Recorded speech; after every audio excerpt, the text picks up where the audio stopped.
We have a quorum, honey. Good. Wait for your red light.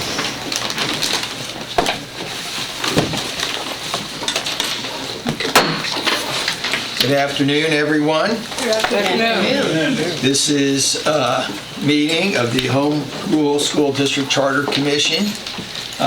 We've been appointed by the Dallas Independent School District Board of Trustees. Today is Monday, December 1st, 2014.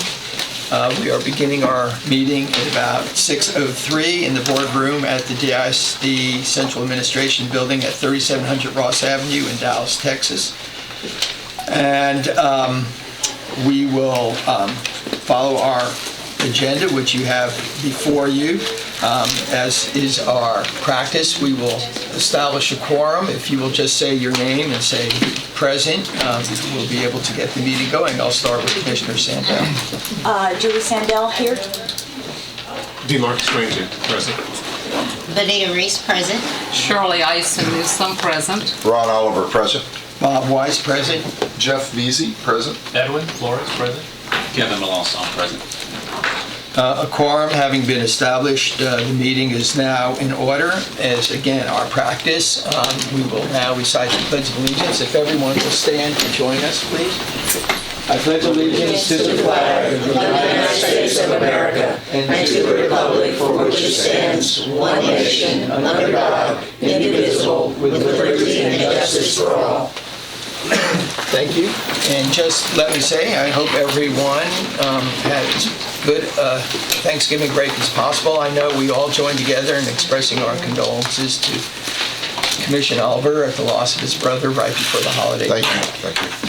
And we appreciate the email you sent out, letting us know. I know it's not easy, especially over a holiday, to lose a very close loved one. Again, it gives us perspective about our work in the great scheme of things. Next, we will look at our minutes, and I'll take a motion to approve. They were emailed to you, but having lessons learned, they're now also in front of you. So moved. Second. Okay, Commissioner Marcus moved, Commissioner Flores second. Is there any discussion? Hearing none, all those in favor say aye. Aye. All those opposed, motion carries unanimously. Commissioner Flores? Recognize or elect formal. Yes, I'm going to get there. I'm going to get there. Just want to see if people are paying attention. People were kind of coming in slowly, but I appreciate the heads up. For those of you who are new here, I have been remiss at every meeting at failing to recognize past, current, or soon-to-be future elected officials. And so I have, through a blanket recognition, asked everyone who has been an elected official, who is currently an elected official, and who wants to be an elected official, to raise your hand so we can so duly note in the record. Mr. Parrott, thank you. All right. And if more walk in, feel free to interrupt. We want everyone to be appropriately recognized, and the chair appreciates the reminder. Always good to remind the chair. So having done that, let's return to our agenda. And we have just one presentation today, and then the rest of the agenda is some housekeeping about where we're going as we work our way towards the end of this year. And believe it or not, 6 months. From July to December, we've been at this, and our learning community is kind of bonded in the chair's perception, and we're kind of crossing a midpoint. And so early on, when we approved our list of who we wanted to come, Dallas Achieves was on the list, and one of the three co-chairs, Mr. Don Williams, is with us, and Ms. Marcia Page, who at that time I believe was on loan from Texas Instruments to help staff it. This was our. I thought I just saw a commissioner. You did. Okay. She snuck in. No, I mean, someone right behind me. So let me just finish my sentence here. So we're very delighted to have them. And before I recognize our commissioner who joined us, in your packets on the table, right, I emailed their full presentation. This was now in front of you because I didn't know if you had a color printer. So this is from the Dallas Achieves archives that Ms. Page sent us. This is a summary that Mr. Harris found of just the recommendations if you did want to read the whole slide deck. And then Ms. Page, Mr. Williams also presented for you, and that is in front of you, the two documents, the documents that are put together, that will be the source of their presentation. So you have the full deck, a summary of the recommendations and what they're going to take us through. We're going to let them take the time they need, and then, of course, we'll go around and engage. It's my understanding that this was the most recent reform activity that the public undertook with the district, and we're delighted that you're here. Before I get started, I have to recognize two. There you are, commissioners. Can we just state your name and just say present, please? Stephanie Elizalde, present. Lou Blackburn Jr., present. Okay, they are now part of the meeting and part of our quorum for the minutes. Mr. Williams, how would you like to proceed? Yeah, Mitch K. just like. Oh, I'm sorry. Trustee Mitch K. is here. Raise your hand. He is in the class of currently serving, not past or prospective, but currently serving. Thank you. I'm sorry about the interruption. You get started and we have people coming in, so we're kind The of... most important thing is we're not going to try to cover all of this, so please relax. Right. Mr. Weiss, thank you very much for your introduction and for all the leadership you provided to this community over the decades. And members of the commission, I want to thank you all for your public service here on this commission. Hardly anything more vital to the future of Dallas than this, and to the many other efforts that you all do to contribute to the community of Dallas and the services that you render to our community. Marcia and I will speak relatively briefly on our experience with Dallas Achieves. My part will be somewhat anecdotal as we went through this. Hers will be more fact-oriented, since she has the higher IQ between the two of us, as you'll be readily aware. So I'll try to outline sort of the process of the creation of Dallas Achieves and the processes that we went through. And then as we go along, a few of the lessons that I personally have learned, and I think all of us that were a part of this effort learned. And then Marcia will speak about both the development of the plan and its implementation, which, as we'll get to, is as crucial, if not more so, than the development of the plan. Forgive my hoarseness here. We now have a current trustee joining us at 6:10. Ms. Foreman. Well, Yeah, know how late she is. I apologize, I'm a bit hoarse, with the Thanksgiving holidays and 12 grandkids, hooping and hollering, so pardon me for that. 20 years ago, I stepped aside as CEO of Trammell Crow Company. Now, I stayed on the board as chairman and have been on a number of corporate and civic boards here since, because people are more likely to return your call if you're Don Williams chairman than you're Don Williams do-gooder, or if you're Edwin Flores this or that. That's just the way Dallas works, and I think we all know that. And as a longtime citizen of Dallas, and having raised my children and grandchildren now here, I'm deeply concerned about our city. And I'm specifically concerned about the gulf of inequality of opportunity that exists primarily between our north and our south. And it was out of that concern for the future of our city that I formed the Foundation for Community Empowerment to seek to foster opportunities for our low-income fellow citizens and to try to revitalize lower-income neighborhoods, mainly in the southern half of Dallas. And you all know as well or better than I that a crucial component of this is public education. It's the leveler, it's the opportunity avenue for many of us in our lives. And in our foundation, we also worked on affordable housing, jobs, job readiness. What are we going to do with the masses of formerly incarcerated coming back into our community? Economic opportunity, health care as contrasted with just sick care. And the reason for this, if you will, sort of holistic approach, not to say effective, by the way, but holistic, is that I think all the data agree that only about a third of academic achievement comes in the classroom, and about 2/3 come from socioeconomic conditions of the students. So I think we as a community have to rise up together on all of these fronts if we're going to be the great city and provide the opportunity for our children that we want. We began by starting with pre-K and other programs in Dallas ISD and particularly those schools that were located in lower income neighborhoods. In pre-K, we worked with the Margaret Cone Center over across the street from Fraser Public Housing Project, lowest income zip code in Dallas. And TI had spent more than 10 years trying to build a very robust pre-K program in Dallas, and the Cone Center was their pilot. Nell Carville, who many of you know, she was in the education school, graduate education school at SMU, was brought aboard by TI to help develop the curriculum. After TI had tried a number of other approaches which had not succeeded in transforming the opportunities for these lowest income of our children. So, and of course with Wanda Smith, who was then the CEO of Head Start. So we came alongside them, and you all may know this data also, that the problem is that so many lower income children begin kindergarten or first grade already 2 to 3 years behind middle and upper class children. So they have a big catch-up point. It's also clear that if a child does not read at third grade level, by the end of the third grade, that child will probably not graduate and has a high likelihood of being incarcerated.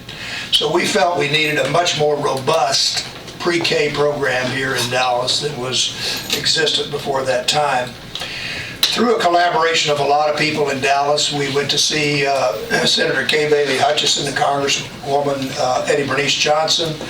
They agreed jointly to a very significant earmark, about $500,000, to try to help us, if you will, scale up this robust pre-K program that TI, together with the Head Start Center and SMU, had developed. And so we did training for years and years for all the pre-K providers, and some are, just sort of babysitting, and others are developmental in nature. And so we tried to help train those that were in a babysitting mode to become more developmental. So the lesson one for me was emphasize pre-K. Whatever the form of our schools is, we've got to start earlier, more intensively, with a strong, language-rich, that is developmental curriculum. And at the same time, help children love to learn, have fun, use their imagination, stimulate them, make it fun. Learning can be fun. This is one of the great things that I think the LEAP curriculum did. At the same time, in our foundation, we also began going into the schools in low-income neighborhoods, meeting the teachers, meeting the principals, listening to them. We met a number of parents of the kids. And this led us initially to begin forming book clubs in low-income neighborhood schools. In many of these homes, there was not a single book in the home. A child wouldn't take a book home for fear that the book would be sold or stolen by one of their siblings. The second thing we did, based on an example we saw in Harlem, was we began forming chess clubs. And chess clubs were wildly successful in DISD schools, and we partnered on that, as some of you all may know, with UTD. And I don't know if you did know that UTD is the national NCAA chess championship team in America. So they were a great partner. Another year, I got all worked up about the digital divide. You would see, well-to-do kids with a lot of digital devices and training and so on, and lower-income children not having that opportunity.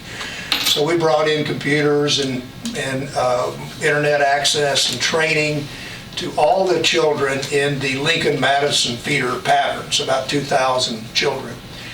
And then we, again, with knowing how testing works and the importance of the SAT tests, we began providing SAT test programs in the high schools, Lincoln, Madison, Pinkston, and some of the other high schools in Dallas, again, to give the lower income children a shot, if you will, or a better shot.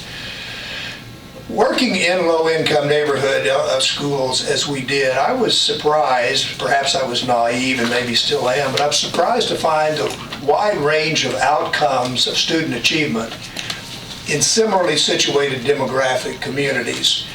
So for example, there would be very high-performing elementary schools at Fraser, right across from the public housing project.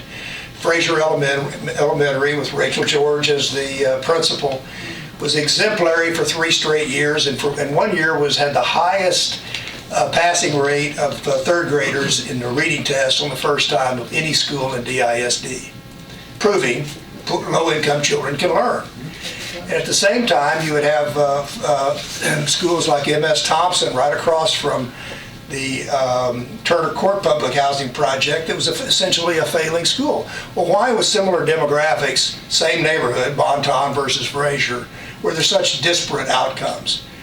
Well, it finally occurred to me, with a little help from others, that the difference was who the principal was.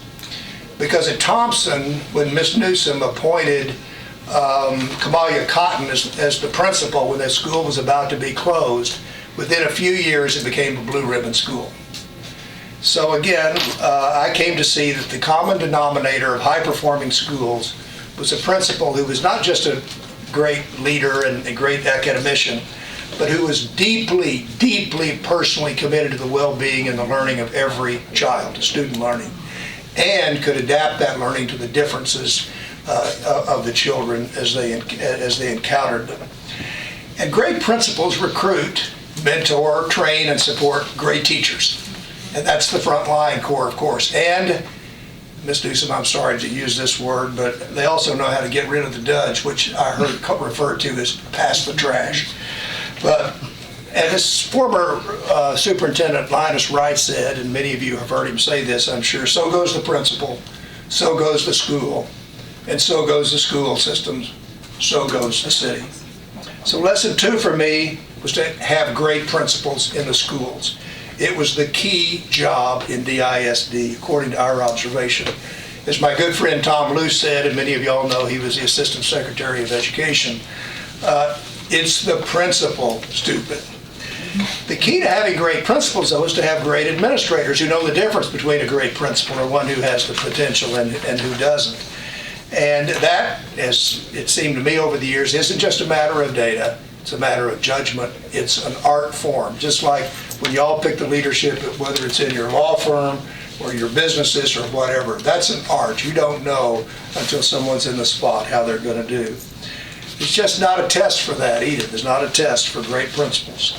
So I think we have to have a sense that there has to be a deeply embedded professional development plan for teachers at all levels and for principals, so that we're constantly mentoring, coaching, helping, empowering teachers and principals as they are capable of doing.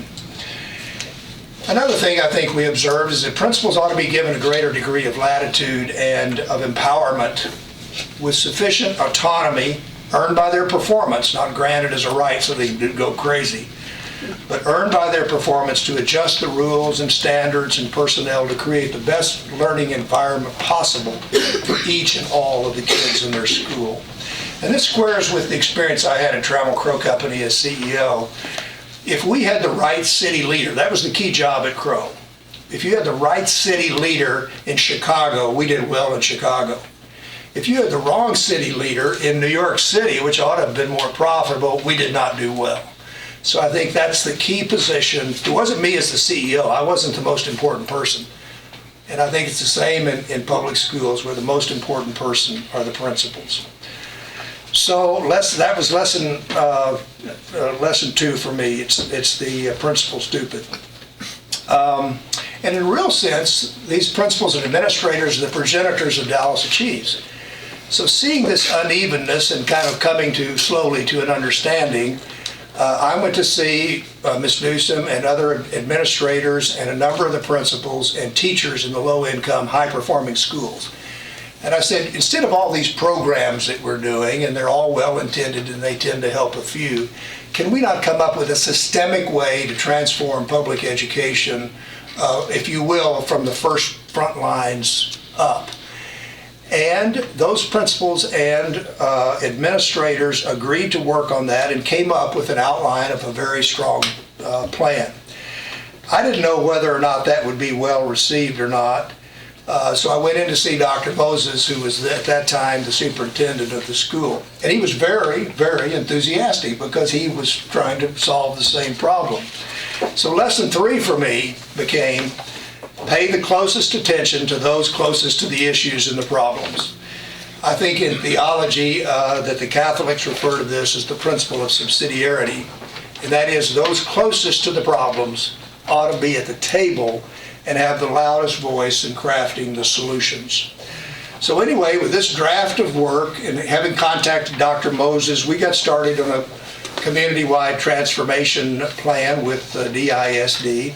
And then, of course, as you all know, Dr. Moses resigned and left. So soon after Dr. Hinojosa was appointed as the superintendent, Dr. Moses took me over to introduce me to him. And he was enthusiastic about the idea of a transformation plan. He endorsed the idea, the process, with input from a lot of different community leaders and members and teachers and others. He appointed about a 60 plus or minus person commission called the Dallas Achieves Commission. It was co-chaired by Arcelia Acosta, Pettis Norman, and me, and we worked together for nearly 4 years on the Dallas Achieves plan. Just seemed like longer, Marcia. The commission was diverse in every possible way. Point of view, ethnicity, type of position, from business leaders to education leaders to religious leaders to philanthropists to the heads of the teachers associations and the administrators association, parents, and if you can believe this, a student. We always had a student on the commission from its beginning. So we collided and collaborated, is the way I like to describe it, for about 4 years together. And at the beginning, when we started this, everybody in Dallas was equally unhappy and riled up. There was racial conflict. The NAACP was about to file suit against DISD. LULAC was threatening lawsuits against DISD at the same time. And so we as the co-chairs went to the heads of those organizations and said, look, we know you have a number of grievances. We're not taking sides here. Would you just hold off on filing legal action until we have a chance to see if this process can work? And they did. We divided our work into 2 successive sessions. We didn't know, honestly, if we could work together. Maybe it was the same for this commission when y'all got started, I don't know. But we decided to address easier issues first, and we addressed the so-called back-of-the-house issues, business delivery systems at DISD. You know, is there toilet paper in the bathrooms of the schools? You know, are the books there the first day of school? Whatever, the accounting systems, the audit systems, the logistics, the landscape, does the buildings look good? Are they clean? In one particular area, we found there were 13 layers of management at DISD. So I would say it was not the best managed back-of-the-house operations. We engaged outside consultants, business leaders in Dallas, others who had experience with these issues, both in doing the on-site research and compared it to best practices around the company in a series of recommendations. So I think that we intentionally stayed away from the more controversial or tougher issues of education that I know y'all and others will be grappling with, to see if we could work together collaboratively. We didn't know if we could. We all knew each other, but we didn't know if we could work together. So what happened was trust, because everyone was at the table, everyone's opinion was listened to, everyone shouted and screamed all they wanted to. We had private meetings and public meetings, didn't we, Marcia? And again, not necessarily agreement, but trust built up. Everyone was heard. And so I think that was the big breakthrough that we learned at the beginning of Dallas Achieve. So at the final vote on this first section, Mayor Ron Kirk made the motion to approve, and Adelpha Callejo seconded, and it unanimously carried. So that's what came after our working together for over a year in this kind of process of people that historically had been antithetical in many ways with each other. So we presented this to Dr. Hinojosa for his consideration, and the deal we had made with him ahead of time is, you know how they do base closing commissions. Commission makes a series of recommendations to Congress about base closing, and there's no cherry picking. It's all up or all down. So we said, look, you can't come in here and cherry pick what we're doing, and we worked with DISD throughout this. We weren't detached from them anyway, so it was thumbs up or thumbs down. He approved it, and implementation began. We then moved on to the much more complex and controversial issues related to education. as you saw in the advance read that we sent out. After another year or so, thanks again to Marcia Page and monthly meetings and a lot of meetings in between, we worked through with vigorous debate the best practice research from all around the country from different sources. And by the way, all the costs of this, we spent about $20 million on this. All the cost was raised privately. Not a penny was paid by DISD for any of this work. So it all was in the form of philanthropy. No DISD officials were on the commission. Now, Dr. Hinojosa or another top administrator would, at each meeting like y'all are doing tonight, would come and present certain perspectives or information or points of view. And in between the commission meetings, Marcia and I, or Arcelia and I, or Pettis and I, or some combination of us would meet regularly with DISD folk for their input with a give and take. What would work, what might not work, how do we adjust? So there's a dialogue, a robust dialogue that was carried on. But we as co-chairs met regularly with Dr. Hinojosa to get their input, research, their observations. We had a lot of private meetings, didn't we, where we hashed out a lot of things before we came to meetings like this, whether it was more money for low-income neighborhood schools or more money for protect the money for the magnets or whatever it was, and probably 25 other issues that you know about. Well, Marcia will say more about what we actually did, and you can see in the work. But when the final day came for a vote, passions were high. And honestly, I didn't, as one of the co-chairs, I don't think we as the co-chairs knew what the outcome was going to be. But after vigorous debate at that session, the proposed plan carried 44-3. It was then presented to Dr. Hinojosa, who approved it and forwarded it to the board, which approved it unanimously with one abstention. In fact, I think, Mr. Flores, you were on the board at that time. I'm trying to remember if Mr. Garza was still on the board at that time. I think he was. And of course, Ms. Bingham, who's on the board now, was on the board at that time. Sorry? Dr. Blackburn was there. Dr. Blackburn was there too.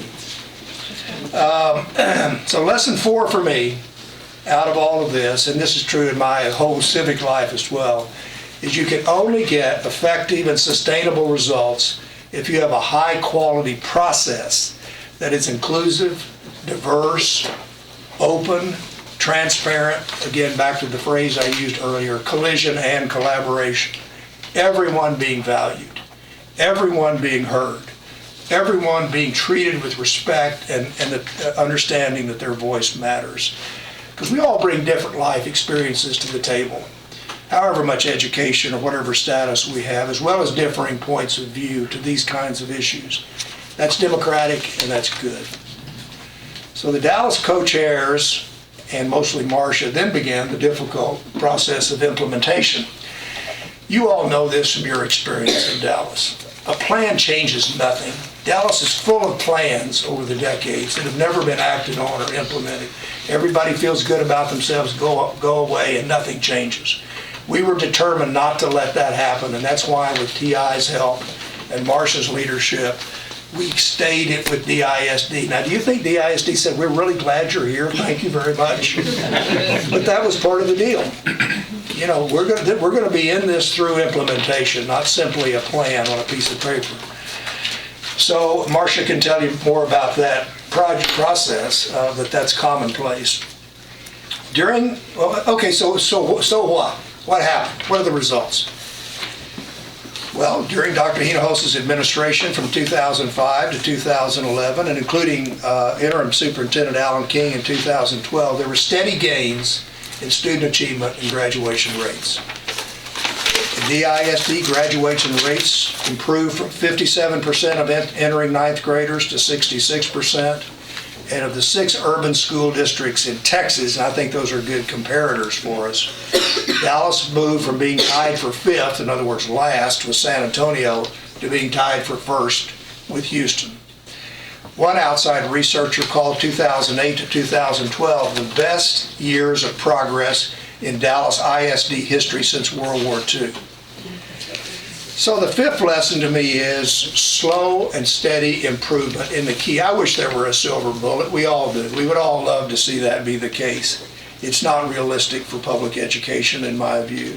We didn't get into these conditions overnight, whether it's the education or the socioeconomic conditions, and we're not going to get them out of them overnight. But we can move ahead. It's a moral imperative that we do so. Since Dr. Hinojosa left, many of the Dallas Achieves reform, which we're working and we're producing slow, steady, but real improvement, have been abandoned.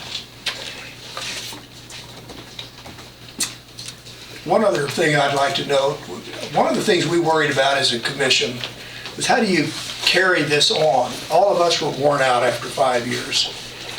And so we established Dallas Education Foundation in the Dallas Achieves Commission with a joint mission to, number one, do fundraising for DISD programming, and number two, to carry on the reform efforts at least through 2020, and to provide a public accountability, public scorecard, if you will, on how DISD is doing on a continuing basis. I'm very disappointed to tell you, as one of the founders of that the current board of the Dallas Education Foundation has abandoned the second idea of public accountability and is only a fundraising arm for DISD. Now, I think at this point in time, I will just turn it over to you, Marcia. When we started Dallas Achieves and before, I went out to see Tom Ingibus, who was CEO of Texas Instruments, because of TI's long commitment to public education. And as we talked about this, he said to me, without me even asking, would it help you if we loaned you one of our top executives? I said, yes, sir, Tom, that would help a lot.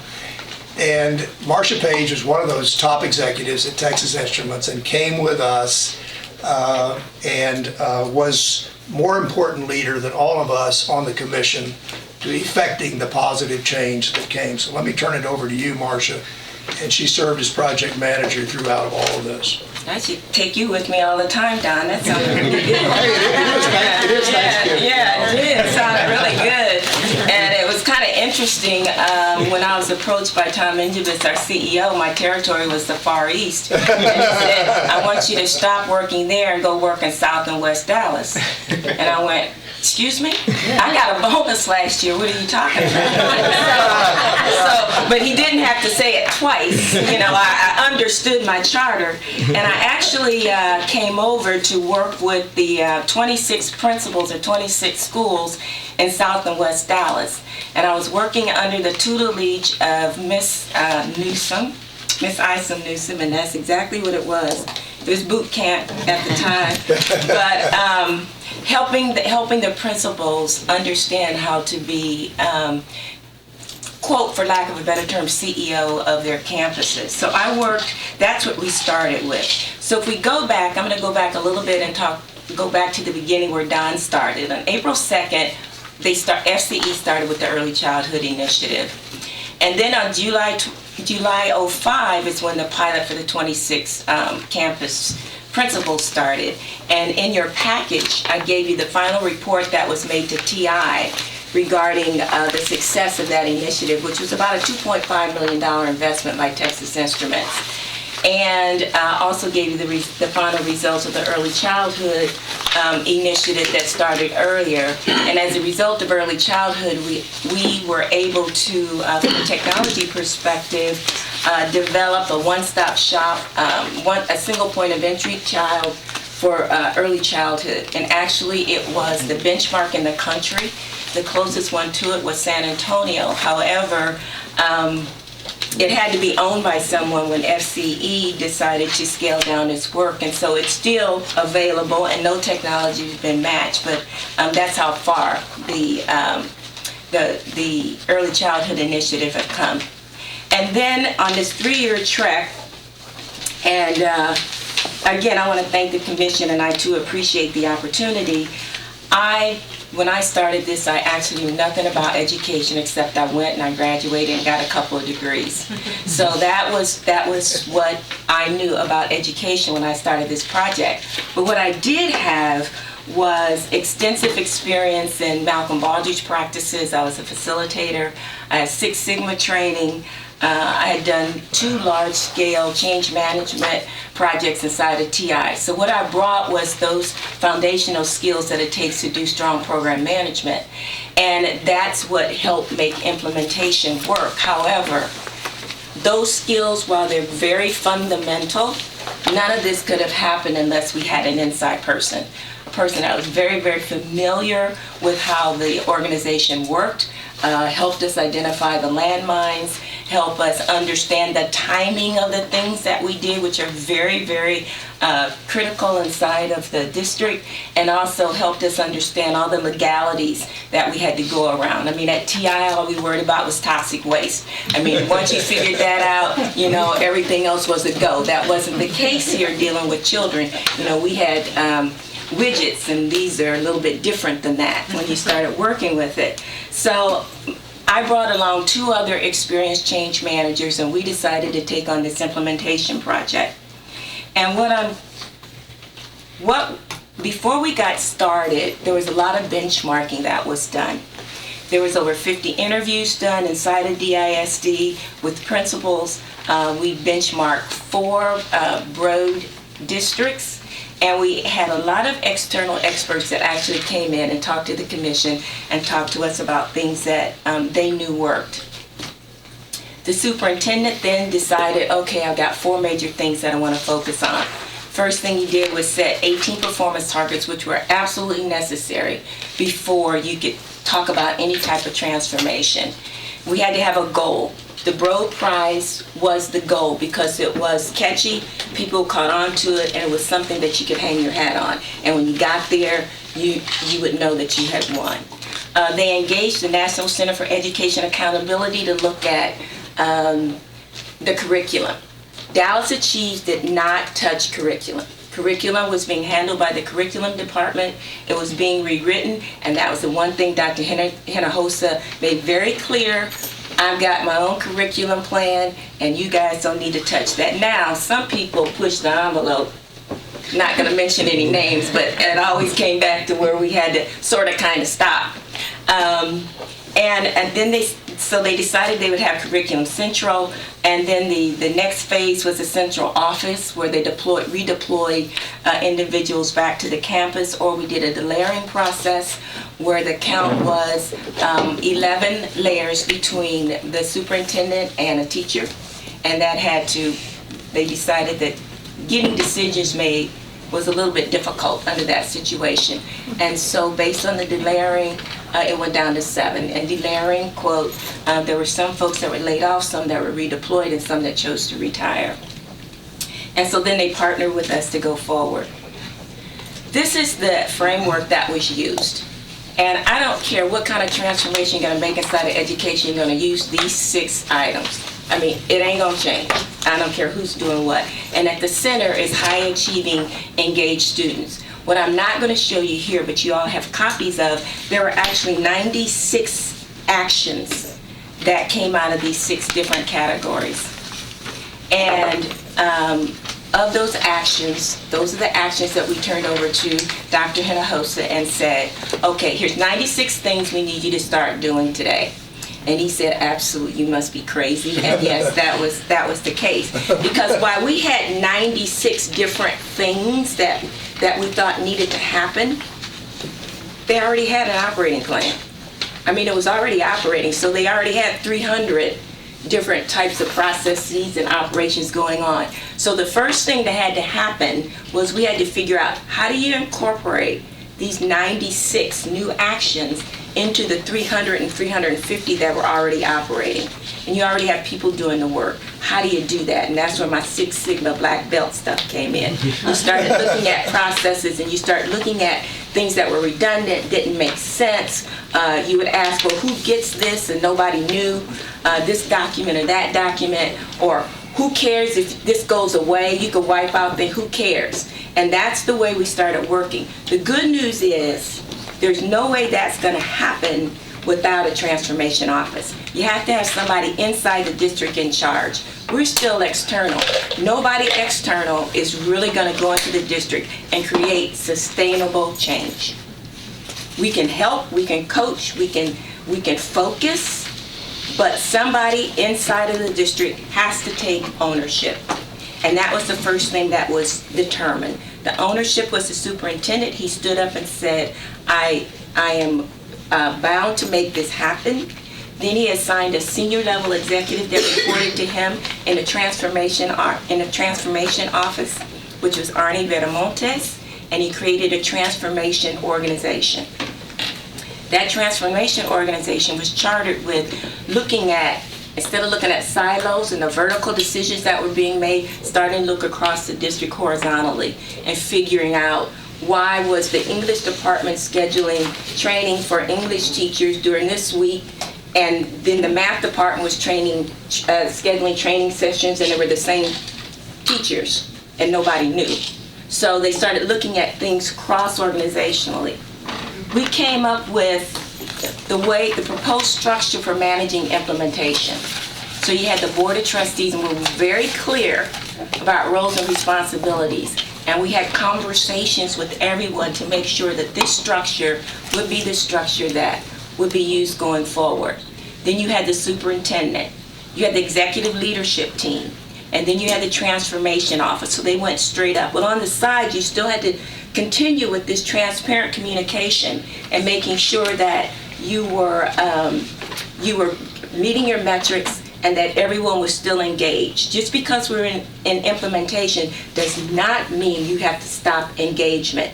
And things that worked for Dallas Achieves, we went out and did community meetings, but we were the commission, and you saw the 60 members of the commission.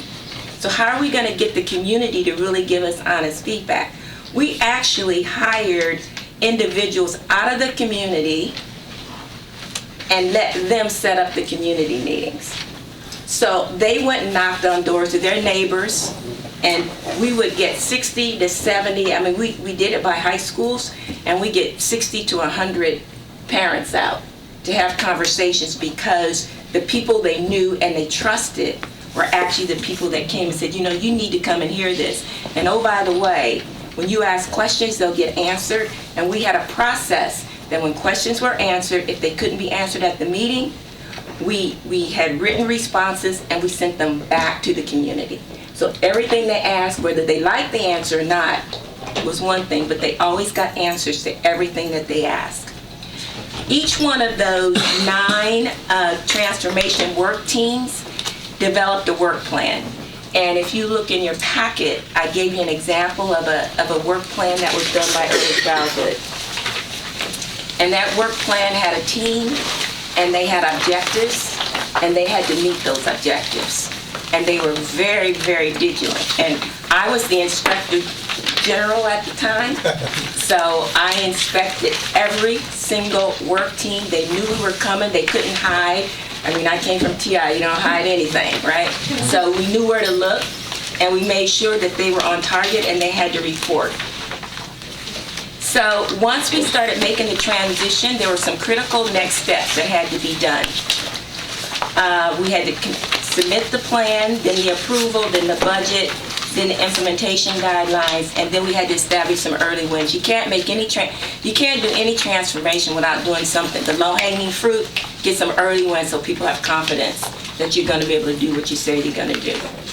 And then finally, with the help of the Gates Foundation, I believe it was a $5 million grant, the district developed a new portal that took all of the successes that we had achieved, as well as the plan, the implementation plan, and developed a very, very robust data portal. And all the teachers were trained on how to use the portal. It was user-friendly. All the principals were trained, and all of the executive team was trained and knew what to look for and knew how to act. And these were built into the campus improvement process so that it became second nature. And it's what everybody looked at to make sure that it happened. And these were also inspection documents. I have examples of all of that stuff, but I figured you had a stack of 3 inches you probably didn't need anymore. But with that, I'm going to stop. Mr. Weiss? Good, thank you. It's fascinating. The way our process works, we just go around and engage in conversation, and I've been going on either end. So, Commissioner Sandell, do you want to start off? Yeah, first I have a comment. I use my data portal daily. Oh, you do? It is of excellent help. If you ever get a chance to look at it, everything you want to know about a kid that can be written down is there pretty much. Yes, you've talked about until Dr. Hinojosa left. What has happened since then? Where is Dallas and Cheese? What's going on now? I have no idea. I've tried to find out, and I've been stiffed. What was supposed to happen, there was a definitive end, which was in 2009, December 2009. And we chartered the Dallas Education Foundation. That was supposed to pick up the accountability to hold the district accountable for the completion of the implementation plan. But they're not doing the accountability, so we're not sure if any of the work teams are still working or any of the implementation plan is going on. Arnie Vetamontes, who I worked with, is no longer there, and the transformation office isn't there. But the data portal you speak to, so the data portal still must be active. Okay, thank you. I'll pass for now. Okay. Commissioner Ranger. I recall when, matter of fact, I think, not the exact time, but I recall when the Dallas Achieves report was brought before the board. And if I'm not mistaken, it was brought initially at a board briefing. And I think a 2-week period of time was given to approve the complete plan. In other words, the board was told you have to take it all or none. And it was suggested that it must make that decision within 2 weeks, and it did. The board made a decision about a 5-year effort that was very extensive, very broad-based, attempted to be very inclusive, but some very important decisions were being made in a 2-week period of time, and that's what happened. So I never understood really why it had to be made within the 2 weeks, because there were some things about it that were extremely important in terms of the long-range consequences, particularly the things that were good about it and how those could be embedded so that they would not be lost, and the things that were not, perhaps not. Julian Vasquez Holly, in a research report that he did, describes a certain kind of reform as trickle-down reform, and then another kind of reform as pedagogical reform, meaning one is based on student achievement and outcomes based on educational sound principles, another one is systemic and based on administration. How do you see Dallas Achieves in terms of what you were trying to do? What distinguishes it from what we have now, which appears to be trickle-down reform? And how would it have been more successful, perhaps, in some ways? But do you see some very obvious distinguishing characteristics about what you were attempting to do versus what we're doing at this point in time? Well, as I mentioned before, Mr. Ranger, we started bottom up with the teachers and the principals and parents and others who we came to know personally. This was not some abstract exercise or academic exercise. So I think that, and then at all times during the process we were going through, we were constantly testing it with teachers and principals and parents and others. Not only those who were on the commission, and they were all represented there, both of the teachers' unions were on the commission, parents were on there, but also back out in the schools and, trying to do a sanity check, if you will. Is this really useful, helpful to your children? So we very much started with, I would describe it, Marcia, if you disagree with this, please correct the record, as a both and. There were systemic issues top down, the problems. A large organization, things get embedded over time. We've always done it this way. They're not easy to change, and that's understandable. I mean, I ran one, so I know that. So I think you have to do it both and, but the more enduring change, I think, has to come from those closest to the issues. What we know in Dallas is that, what's the longest term we've had of a superintendent here in the last 30 years, 5 years, 6 years? Dr. Hinojosa. Dr. Hinojosa was 6 years. So, we're not going to have the superintendent forever. We're going to have the kids here forever. The public schools are the public's schools. They are our schools. They belong to the children. We have teachers who have taught there for 30 years or 40 years, great administrators. So they're going to be here whether or not the superintendent's here or not. So I don't know if I've answered your question, but we tried to really see what could be enduring and sustainable at the street level, if you will, at the school level. How would you characterize it, Marcia? No, I would absolutely agree with that. And there were we started with basic fundamental changes that did permeate the entire organization. And we took it from both sides. And you're right, there was 2 weeks to make this decision. The decisions that were being made were made in partnership with the district and folding into district operations. It wasn't being done to the district. It was being done with the district. And it wasn't utilizing major district resources. It was utilizing external resources. So making those decisions and having that impact in those 2 week period of time, and considering that there were checkpoints all along the way, said that there were no surprises. There shouldn't have been any surprises. If you want to read the document, go right ahead. I sent the final report to you guys. Yeah, we distributed it. Right? So it wasn't like there were thousands of pages of documents and that we had briefed everybody. So I do believe that dealing with fundamentals and the systems at the high level at the same time and bringing those together really helped sustain part of the efforts that were going on. One brief follow-up. Did you not feel, I got the impression that you felt that had some parts of that been sustained, that the upward trajectory of success in terms of improvements in the district might have continued at a higher level, perhaps, if some parts of that had been maintained. And then when the administration changed, I believe you did attempt to approach the district about the Dallas Achieves program, but you said you were rebuffed. So I'm saying you did have a feeling that the upward momentum of the district was somewhat likely to continue if some parts of what you were trying to do had continued. At least I got that impression. I think we certainly felt that way.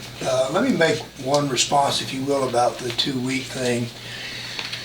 To what extent Dr. Hinojosa kept the board engaged or involved throughout all of this, I don't know. I think there was a fair amount of that, so I think there was a fair amount of board knowledge. I was present at that board meeting where they voted on this, and one of the trustees felt it was too short a period of time and made a motion to extend that, and there was no second to that motion. So clearly that was not the prevailing view on the board at that time. They felt comfortable in moving ahead with it. We believe rightly so, but of course we would believe that. So that was ventilated by the full board at that board meeting. Commissioner Blackburn. I have a number of comments and questions, but I'll save it to after we go back. Sure. Okay. I don't have any questions. I was at a school that this was housed in. This early childhood team charter, I think I ate, slept, and breathed that for a little while. I was one of those curriculum writers, and we partnered with Cone as this stuff was being implemented, and I thought it was really well. Commissioner? Thank you, Chairman. I have a couple of questions this round, and I will reserve my other questions for future rounds. As Mr. Williams and Ms. Page noted, and I have to go on record and for transparency, I was with the district at the time and worked very closely with both of them as Dallas Achieves came into the district. Started off with South Dallas Achieves when we were working in South Dallas. So I do want to acknowledge that I was an active participant with them. Early childhood education. well, let me back up. Don, you mentioned that you worked with schools of poverty. And as we look at the increased poverty in DISD, now we are a district of poverty. Every child in this district qualifies for free and reduced lunch. I want to get some thoughts about early childhood, not just pre-K, but early childhood. And Marsha, you may have the answer to this, because you all were partnering with entities outside the district. What would your recommendation be to this commission if we look at early childhood as one of the primary projects or avenues that we want to take to improve this district? What would be your recommendation relative to early childhood for 2014 based on your experience back in 2007, 2009? When we were working on early childhood, there was about 15,000 kids that were eligible. 7,000 were in the district's pre-K program, 7,000 were in community programs, and there was about 3,000 or 4,000 that did not have any schooling prior to coming to the school district. What we found to be the most successful was the district community partnerships. I think at the time we had placed like 14 DISD teachers into the community early childhood centers, and we had helped to resource those centers. The district, as well as I think Eastville College, provided like 150 hours worth of training for the community owners of early childhood centers. We helped develop an assessment for the children that we implemented the technology. RDK gave us a $250,000 $250,000 grant to look at technology to assess the students. And that partnership, it was amazing. I think of all the things that we did, the early childhood piece was probably the most amazing and made the most progress. And I would strongly encourage that we look at that. If you think about who the owners are of the community early childhood centers, they're generally women and minority. I mean, that's their business, that's what they do, and that's what they do well. They just need to understand what is high quality pre-K. I don't know that anybody's ever really, I don't know if you can describe exactly what it is, but they were going down that path to determining, they were having Dallas ISD come up with some of the criteria that they were expecting from the community centers. A lot of parents don't want to see their 3-year-old on a bus, going across the city. So there are just ways that I believe that the community partnership will really strengthen the community and strengthen the district and help the children. Ms. Newsom, on that, one other thing I would recommend that the commission do, and that is lobby the state legislature for full-day funding for pre-K for 4-year-olds and perhaps even younger. I think one of the limitations is they only do half-day, or at least at the time we were doing this, they only do pay for half-day. And I think that creates a real hardship on a lot of lower-income parents when the kid's only in school half a day. And so I think a lot of parents would have taken advantage of a robust pre-K program if it had been full day instead of just half day. So I think that's something that we should rally, and it's certainly not just the Home Rule Commission, but DISD and every other school district in Texas now that the legislature's back in to increase funding for education, and specifically full day pre-K funding for 4-year-olds as well as 5-year-olds. Okay, thank you. And I do think that that's a good suggestion. Should it not happen, though, I do think we need to look at the whole partnership issue on strengthening those centers where the kids are. Thank you. Second question this round, please. I don't want to do layering just now. Principal empowerment and teacher empowerment. You spoke to that a great deal as being foundational to, I think what you said was a success that took place over the years that Dallas Achieves engaged with the Dallas Independent School District. Could you speak to that a little bit more in terms of what we as a commission, as we either give recommendations to the school board trustees, and I'm looking at 2 of them right now, and trying to see if their ears are wide open. If we give recommendations to the school board, or if we decide to write a charter, I would be interested in hearing your thoughts based on your experience and having such great success, slow but steady success with student achievement. What would you recommend that look like? Principal empowerment and teacher empowerment. What is that? Well, I gotta be careful I don't get emotional on this. I've been in the schools a lot. And when you see the great principals, you see it's not just about education. First time I ever went in to meet Miss George over at Fraser, I said, "How, we're here to be helpful." Yeah, right, glad to see folk like that. I said, she said, we need a washing machine and a dryer. And she showed me a cabinet there of food items, because so many of the children came to school without having breakfast because they couldn't afford it. So there's a cabinet there full of food items that she personally would take money and put in. If a child didn't come to school and she couldn't get the parent on the phone, she got in the car and went to the child's home to try to see what was going on with the child, to try to be helpful. That's what I mean by empowerment. You've got to if you find the Rachel Georges or the Kamalia Cottons of the world, you have got to back them to the hilt. If you want to do something really good for children.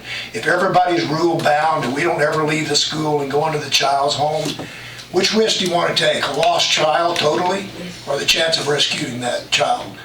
So any kind of high-minded rules and regulations that prevent these great principals and teachers from doing the sort of things that I saw them do, I think would be tragic. And I know that's anecdotal. I recognize it's hard to write something like that, but I think that's what I saw in person that earned empowerment meant to the children of Dallas.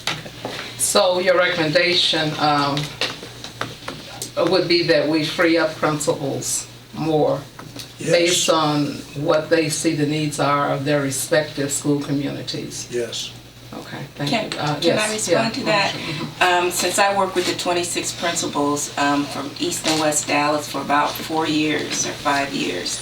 East and South Dallas. You said East and West. What did I say? East and West. South Dallas. I beg, South and West, thank you. please, I beg your pardon. South and West Dallas. I saw a tremendous growth. We did a lot of training for the principals. We did a lot of training on data analysis. They were assigned high-level business mentors, and it was a structured mentoring program where they had to do certain things. The meetings, the high-level managers had to come to the schools so they understood the decisions that the schools were making. I don't believe in reckless empowerment, but after having worked with those principals as long as I had, the strong survived. Several didn't, but it became very, very apparent. I believe with the right support and training that empowerment is what makes things happen. You have to have some folks that can think out of the box, that understand the culture, understand the goals that they need to make, and they have to be given the tools to make that happen. We saw that happen. The 26 principals were extremely, out of 26, I would say it was 21, 21? 22. 22 of those principals became extremely successful. And the 4 that didn't knew they didn't, and there was no question when they were did whatever happened to them. But I believe, and all of them did not have the same empowerment. At the time, they had what was called earned empowerment. When I first went in to start working with them, I didn't believe in that. But I just thought you just supposed, in business, you just empower everybody, right? And if they don't do it, then so be it. That was my head speaking, my heart. I've learned how to balance it a little bit coming from TI, but there is a degree. I think if there are gates, if there are goals, if there are certain things that are met, principals, depending on what the school needs, requires a different kind of principal. A turnaround principal that goes into a school that's not performing, there's a different skill level that's required than a principal that goes into a school that's performing. If it's performing, some can keep it at that level. some can go in and take it to the next level. But those turnaround principals they're a whole different breed, because it takes a whole different skill to understand how to turn around a school or an entity. So I strongly believe that principals should be empowered based on some realistic criteria. The 26 schools that you work with, those were 3 feeder patterns, correct? 3 feeder patterns, Okay. right? I want to talk about And that South next round. and West Dallas. I want to talk about the feeder patterns next round. Yeah. Thank you, Mr. Chair. Thank you. Thank you, Ms. Page, and thank you, Mr. Williams, for coming. You know, what y'all just talked about, I want to speak a moment about that, and then I might have a question. I don't know if I do or not. It's like I look at this, and I wrote this down. It's like the Great Divide. You mentioned it, she's mentioned it when she was at TI. It's the tale of two cities. Dallas is, and it's been the tale of two cities forever. And, you know, and also the issue with the principals. You're right. Not every principal can take on any school. And I think, you know, you mentioned earlier when you talked about the empowerment of principals being the key, lesson 2 or whatever it was. I wonder, you know, sometimes the people that put principals in a school have the savviness, the business sense, whatever, and I think so many times the it's not happening because there's not a sense of urgency when you see an entire section of a city not improved. I'm not talking 5 years, I'm not talking 10 years, I'm talking 20, 30, 40, 50 years. If that were a business, they would have fired the CEO much faster than every 6 years. A lot quicker. So I guess my question is, what would, if you were to give us any advice as our commission, Home Rule Commission, what can we do to put a sense of urgency to something that is just totally not working? Well, I don't have a sort of been swinging at that ball from struck out for the last 20 years, but I'll give you where I am today on it. Nearly 50% of our population in Dallas live in the southern half of the city, and only 5% of the jobs are there. So when we speak of these issues, you cannot separate, as I said earlier, public education from socioeconomic conditions. You cannot separate them. So when I see politicians getting off on saying, well, you got to do this, or the schools, I say to them, you got to get more jobs in southern Dallas, you've got to get more opportunities, better health care, prevention, and other sort of healthy food grocery stores and deal with the food deserts. Because that's the best thing they can do to help public education. So I think this is a partnership in the city as a whole, and that the best way to get at that is for the school district to assert the importance of everyone else in the community, including job creation.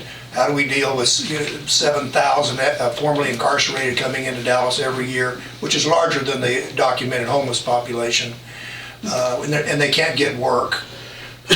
So I think it's a holistic problem, is my point, Mr. Oliver, and I probably didn't articulate it very well, but it's got to be an all-hands-on-deck effort. Everybody point to the DISD in school and say it's your fault. Right. That's not right. That's not true. It's not fair, and that isn't going to change it. DISD does the best job in the world they can do with the socioeconomic conditions that we have here, as you described it. We will not materially improve the prospects for those students. So I think it's a partnership with the whole city. Philanthropists, to businesses. Why aren't there more jobs down there? Is it just because the CEOs live in North Dallas? So what is it we need to do as a community to get the jobs, to get the affordable housing, to get the kind of conditions that every family wants in the city? Excellent. Thank you. Thank you. I have just a couple of quick questions. One, were you all ever aware of the Home Rule statute as you started your work? And no one, or did anyone ever bring it up to you? I never heard of it. I didn't hear you. You had to speak into the mic. Sorry. No, I did not. Well, that about takes care of my questions. At my house, I have 3 boys, and at my house sometimes have to say history is fun. It teaches us stuff. And thank you for sharing some light on what Dallas Achieves tried to do and what it did. And I think we probably need to try to figure out why we don't know what it's doing right now. Commissioner Flores? Thank you very much. And first, I want to thank you both and every member of the commission that helped you, because I was on the board when you guys did your work, and it was a lot of work. I mean, we've been doing a lot of work, but let me tell you, their meetings were hours and hours. They had 60 folks showing up. I mean, these were massive meetings. I mean, the chamber used to host them. I mean, they were hosted kind of all over the place. And to Pettis and to Arcelia as well, you know, thank you for all the work. The board was always kept apprised of what y'all were doing. Every single board member provided names of key individuals in their communities, which is how we got the geographic diversity. We also got the key players in our schools and in our churches and in our business leaders and PTAs and SBDNs and parents and teachers and everybody involved because of that. I mean, that was the foundation, the building block around it. So that you understand kind of who was there with the, you know, the key people that would basically, you know, press the buttons of the trustees and of course other community members. And so that was kind of the brilliance of the system, and kind of being able to get everybody at the table and everybody focused on something that needed to change. So all along, the entire time that the commission was meeting, I would call the folks that were, you know, I don't know if they were appointed, but folks that I had recommended, and I'd say, hey, how was the meeting? What happened? What was going on? We'd get reports through the administration, to our board packet, and with presentations of what was going on. I mean, maybe the months were always, you know, eventually became the chief of stuff. That's right. Because he wasn't the chief of staff, he was the chief of stuff. Because everything that couldn't be dealt with by the superintendent, Arnie ended up doing. And you all know exactly what I'm talking about. He's kind of like Ardino. And so just thank you so very much. I remember when, you know, I was proud to vote for the recommendations to implement them. I mean, the delayering was tough. I mean, it was really, you know, hard work to do and to kind of select and build everybody. You know, there were all these people, there's 1,800 folks down here at central office, and, you know, when all the chairs got taken out, there were like about 600 chairs less. And so the scramble to, you know, create the positions and describe the positions and what should these people do and what was the span of control and all that. I mean, it was a lot of work. So people need to understand that this was a very, very large effort. At the same time, we were implementing the recommendations from the National Center for Educational Accountability, which were all on the curriculum side. You know, they built Curriculum Central, that aligned the curriculum vertically and horizontally, created the curriculum planning guides and all the stuff that got done that I hope are still being used, because we thought that, you know, they were very helpful. But we can get to that. Now, just a reminisce and a recollection. So I was on the board when we also had to fire 350 teachers, which was the most absolutely painful thing that I've ever had to do in my entire life. And we also eliminated over 350 central office positions at the same time because of the meltdown that we had in 08 or 09, which also brought to an end the road to grow. So I'm just providing that as a little historical context for why things didn't continue, because there was nobody down here who could do it. We had already delayed 600, and we had to delay another, just closed 350 positions and terminated, a number of people. So that can also help explain from our side what happened. That damage was self-inflicted, and then we got hit by the legislature that cut another however many percent out of our budget. So that was kind of the unfortunate end to that. And one of the things that got eliminated was the collaborative planning periods that we had built into all our middle schools and high schools that let us hire a whole bunch of other people. Well, those were gone because of that, and I think that played a lot into some of the student achievement issues. So it's just to give a little perspective from a former board member who was there and who had to live all this, and who is just very, very grateful for everything that you did and all the hard work. And I mean, all the, a lot of that work that you did is still there. It's just not visible. It's not like, well, where are your sheets? Well, the fact that we don't have 12 layers. We went down to 6 layers between, a teacher and the superintendent. I mean, that stuff's still there, and so we're grateful for it. So I was now that I've had my little historical moment. So I was just going to ask you, kind of one bullet point, one top, take home message that you had from, kind of the being an outside commission and, working, kind of saying, hey, trustees, you guys need to vote on this. Hey, administration, you need to do this. I mean, what's the one lesson learned that you would each bring to the table? One lesson learned. It can be more than one. I'm just trying to, since I did my little historical reprise. Well, as I mentioned this before, but to me, and your newest trustee is one of my mentors in this subject, by the way, at DISD. Joyce, are you still here? Joyce and I were on the Dallas Together Forum, and the purpose of the Dallas Together Forum, this is a bit of a point of history. Is it okay to do that? I don't know if anybody else in this room was on it, but it was essentially the CEOs of the largest corporations in Dallas and the CEOs of the largest ethnic minority-owned and women-owned businesses. And again, we hardly knew each other, so we had to spend a lot of time getting acquainted. And out of that, and Joyce, if you disagree with this, will you please correct the record? Well, only the chair will let her do that.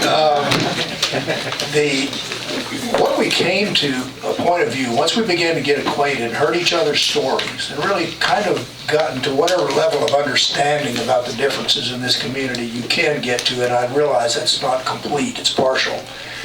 But I think many of us changed our views about what it would take to change Dallas for the better. And out of that, we decided we wanted actionable items, not some vague, group kind of a thing. And we spent a whole weekend at a retreat, out of which we decided we wanted 3 things. One is for all the large corporations to measure the increased employment of ethnic minorities and women in their companies, and not at entry-level positions, mid-management and up positions, right, Joyce? Correct. Secondly, we wanted every corporation to report publicly the number of advances that were made, promotions that were made to senior management ranks of ethnic minorities and women. And then thirdly, the number of ethnic minorities and women on the board. Now, all these CEOs from American Airlines to TI to Trammell Crow to all the rest of them agreed. We all shook hands on this. So everybody goes back and sees their lawyer.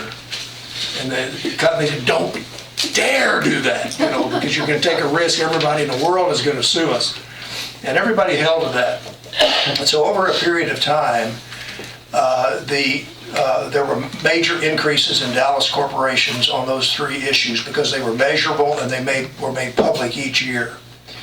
So I guess my takeaway from that is not simply process, but to have the 3 maybe most important objectives that y'all have, whether it's student achievement, graduation rates, and those are made public, and progress towards those goals that you all as educators know better than I do, are recorded and publicized every year so that there's good scorecards. We don't know right now. I mean, we have data points on this, that, and the other, and my experience with education is a little bit like baseball. If you want to try to prove something, there's a data point or a study out there to prove just about anything. But when you get down to graduation rates and student achievement rates by the state and maybe some other criteria, this is it. So I think clarity about goals will tend to drive clarity of organization to produce those goals. And I would agree with the clarity of goals. I would also say that, when we were doing this, there's all this education speak. Everything's highly qualified, and nobody knows what it means. There's all the education speak and all the words are great. I mean, it has been forever. It just didn't just start today. But again, what I found was, once you let people talk and once you let the people closest to the kids tell you what it is that they need, it makes all the difference, and they really believe that you're listening to them. I mean, I had one teacher tell me, "This will pass and so will you." And I said, okay. Okay, I understand that. All right, let's see if we can approach this in a different way, right? But after a little bit of conversation where we really started listening, and oh, by the way, out of just about every conversation, you can take a little bit of something and make the change. You can always find something to help them better understand what it is you want to do. There was a lot of training done. There was a lot of training, a lot of tailored training, a lot, so that folks understood. There was a lot of communication. So the key was transparency, clear goals, communication, and the fact that the folks felt like we really cared about what was going to happen, and that we always focused on the students. We kept holding up that framework, saying that this is your customer. Now you tell me what it's going to take, and how do we make this happen? It wasn't whether or not we're going to do it. It's just a matter of how. I mean, there's the box. You still have to say, now tell me the best way to get this done. And what I will have to say is that's where we had to depend on, or I had to depend on Miss Isom Newsom so much, because there's timing and there's things you can and cannot do. And one of the worst things you can do is go in and do something with a group of teachers or something and the timing's bad, because that's how their life is structured. So understanding the structure, total communication, transparency, and making people feel like they're heard are the things that when I went into implementation, it made life a heck of a lot easier. Did we even answer your question? I don't think so. After I started talking down, I kept saying, what was it I was supposed to answer? We got to work on our elevator speech. Well, it was kind of an open-ended question. We're going to go back around. I'll just give Commissioner. Thank y'all for your presentation. I want to hit on a couple points that you made. I thought it was a really good presentation, and I want to start with my notes. My notes say common problems, common solutions, same place. And so let's kind of think back from 05 to 12. You talked about these gains in student achievement. I've looked at the data. We now here we are in 2014. The latest report talked about poor student achievement, the 43 schools that didn't do so awesome. We had the same solutions. Back then, we talked about pre-K, early childhood, quality pre-K. A couple weeks ago, a gentleman from DISD submitted a pretty robust report about pre-K. So we're still drilling at that. Second, you talked about principals being key. I believe you're absolutely right. I've spoken to quite a few principals. The one thing that commonly comes up is being empowered to not only choose their entire staff, and I'm talking about from the janitor on up or down, depending upon how you look at that. And trust me, I've been on a lot of schools, and I know the janitor will get a lot of things done. That empowerment is key in coming up for them. Here we are in 2014, just this last year, we had a group of principals that were deemed successful enough to be able to rate their teachers, so that their teachers' raises will be contingent upon those ratings. Back then, we wanted to pay close attention to those closest to the problems. Here we are in 2014. We have the Imagine 2020 feeder patterns. And so I see another commission coming in, and I'm very happy to be here and work on this commission. But this issue keeps coming up. Same problems, same solutions. We're in the same place. Y'all might hate me for this question, but I'm going to ask it. Is there anything that can be written on a home rule charter that's going to address these same issues, so we don't have to deal with this again? so that we can get to a place where we see slow and steady student gain and be on the trajectory we want to be on? My answer would be no. Thank you, sir. I've seen large-scale organizations who are highly effective. So this is not a question of scale. DISD is too big. It needs to be broken up, in my opinion. I don't believe that. I've seen highly successful large corporations, well-managed, very effective. Cross-learning, TI is a great example of that, Marcia, GE, and so on. So scale is not really the issue. I've seen, and then I've seen large-scale organizations that failed miserably. I mean, look what happened to JCPenney when they're doing well and they make an abrupt change like that and bring in Ron Johnson and virtually destroys the company in less than a year. They had to get rid of him and move him out before he totally took down the company. So you can have success or failure at any scale. I've seen small school districts or small corporations that do poorly, and I've seen ones, in fact, the highest failure rate in the world there is of small corporations, which is understandable because of capitalization issues and so on. And I've seen small businesses and small school districts do very well.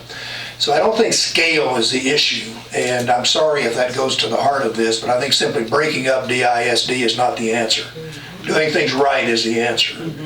And they can be done. I mean, I think if there's anything we know, I didn't know when we started off on this whether it would work or not. And I think it did work. Not to say it was perfect or there aren't other things that are better, but that's what happens in a democratic negotiated thing at the table, with everybody at the table. Everybody was equally unhappy at the end of this too, but they all voted for it. So, because they were heard and their views were respected and at the table. So I've given you a long-winded answer to a simple question, but I don't think you can put stuff in a charter that addresses human behavior to that extent. You know, the Bible's got a lot of stuff in there, and look at all the evil and problems we have in the world. So, you know, I never, at Trammell Crow Company, as long as I was there as CEO, I never once read our charter. Now, that's not to say I didn't care about it, but you either understand it internally of how to make it work right for everybody in the company and your customers, or you don't. And so I mean, I'm sorry to be so blunt about it, but Mine is you just have to get the right people on the bus. Yep. I mean, good to great, from top to bottom. People make the change. It's not going to be all the systems. I mean, you can write all kinds of things, but the minute something changes, then everybody has new ideas, their own ideas. So you just have to get the right people on the bus and keep them there. one thing I would say, and I think y'all do, how many trustees does DISD have? 9. 9. You know, that's at the high end, but I think part of the problems we have in Dallas is within the city is we have too many people at the table in the sense of the city council. What I've seen in effective organizations is generally you have a pretty small governing group. You know, 7 to 9 at the outside. So I guess if there's one point in the charter, I would recommend to y'all do not have a large board. Commissioner? Well, I'd also like to echo everyone's thanks for this evening's presentation and certainly for the work that you all have done with our district. And I really just wanted to comment, because what I heard over and over again is the systems and the training were the catalysts essentially to embarking on this level of achievement, but that change ultimately comes from within, is what I heard you say. And so I think that's just kind of going around in my head right now in terms of what does systemic change really look like, and how do we keep ourselves from being back in what sometimes seems to be kind of cyclical. So, but thank you very much for your time. Well, I get to ask the last of the first round. So I had 2 points. In your work, did you consider governance as an issue? When I went through your deck, it wasn't clear to me that that wasn't going to be the method for the systemic change that you were after. Is that a fair statement? Yes, fair statement. So was that something you just understood to begin with, or that you realized from this bottom-up approach in the classroom, in the building, that's where the action had to be? Well, I would say that given, you know, organizations have a history, and, you know, Mr. Flores is exactly right. If we don't understand the histories of our organization or our community, we're going to make some really serious mistakes. So you have a tradition here. I mean, frankly speaking, right now we have what many people would say is a dysfunctional school board, but Mr. Flores, at the time this came down, I think y'all had a highly functioning school board. And so you can have a highly functioning 9-person school board as well as a dysfunctional 9-person school board, or any size. So, but we did not consider that governance was fundamentally the flaw. Now, getting the right people in there in a governance structure is crucial.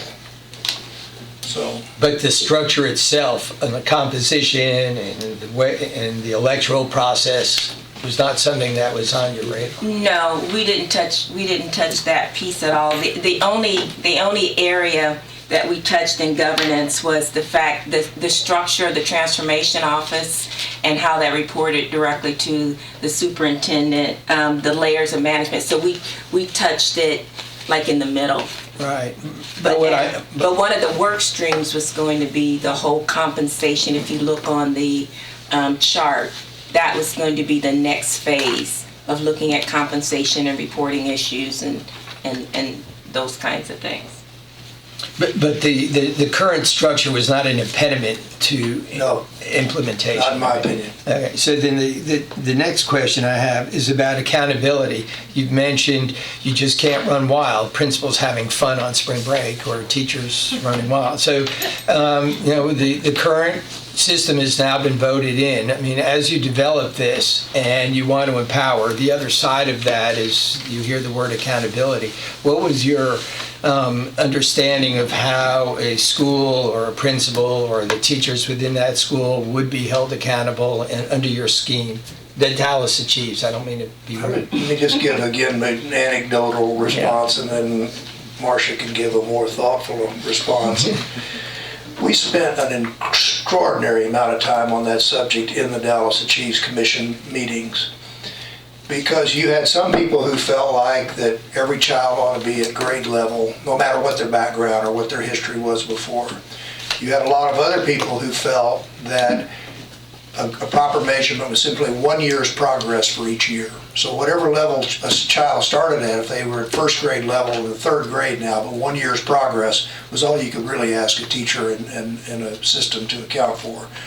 And we had others who wanted to raise the bar and others who wanted to lower the bar. So we had every point of view represented in that debate. And I think at the end we felt that the testing system is outside of our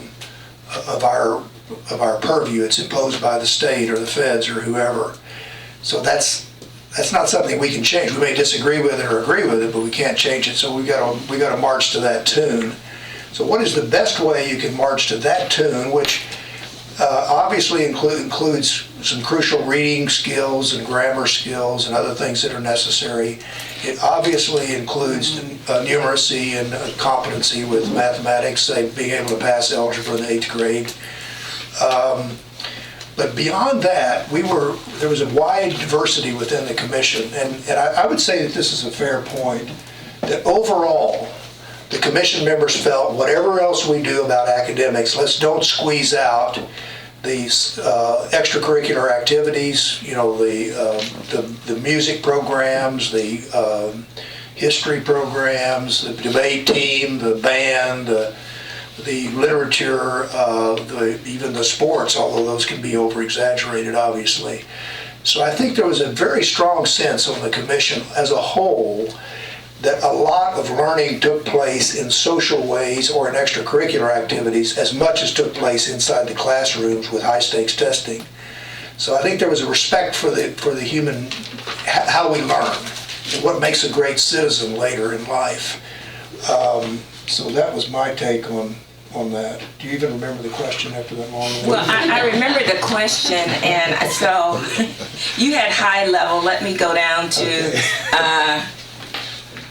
the brass tacks. First of all, if you look at the tools that were created, one of the things that came out of the 26 principal pilot was a whole new accountability system that was based on what was then called Just for the Kids, which was a foundation that was developed by Tom Luce.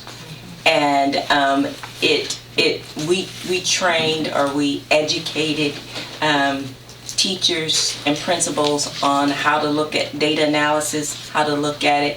Very user-friendly types of conversations. They became very, very adept at it.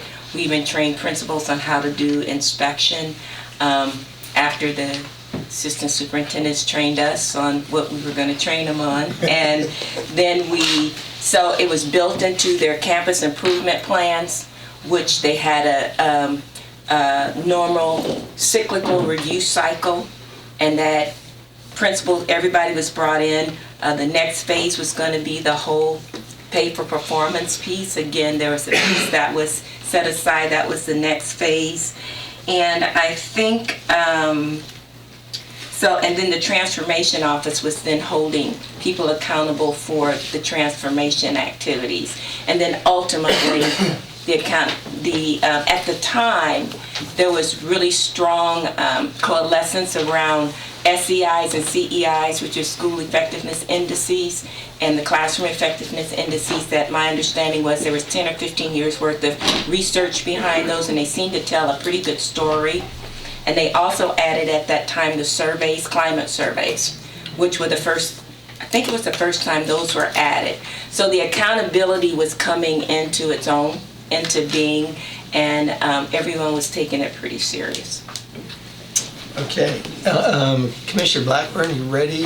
Sure. I think Commissioner. Let the record reflect. State your name so we can make sure you're in the minutes. Danae Gutierrez. Or Danae, for those I can pronounce it. Actually, Commissioner Malonzo took my question, so for you. Okay. So there it is. All Got right. my answer. You yielding, Commissioner Blackburn? Sure. I thank you both for your comments and the information you've given us. It's been great, and not just tonight, but the information that you have given the district over the years. I first started reading some of the Dallas Achieve reports, I guess it was nearly 4 years ago or so, and I'll be honest, I've never gone entirely through the report because I start reading something and it takes me to a tangent, and either, hey, what can we do with the district about this, or I talked to my dad about that, or now, even looking through it recently, it's like, okay, how can we put this part into my children's school? So it's a wonderful wealth of information and recommendations, and I highly appreciate that.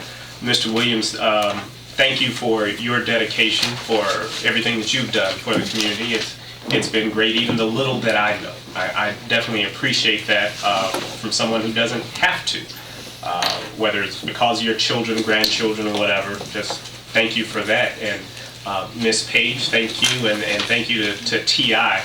It is a formidable organization, especially when it comes to DISD and being a product of DISD. I've seen it for a number of years, and my side gig with HP is to be their community engagement manager, and they don't know it, but that's really what they pay me for, not the other part of it.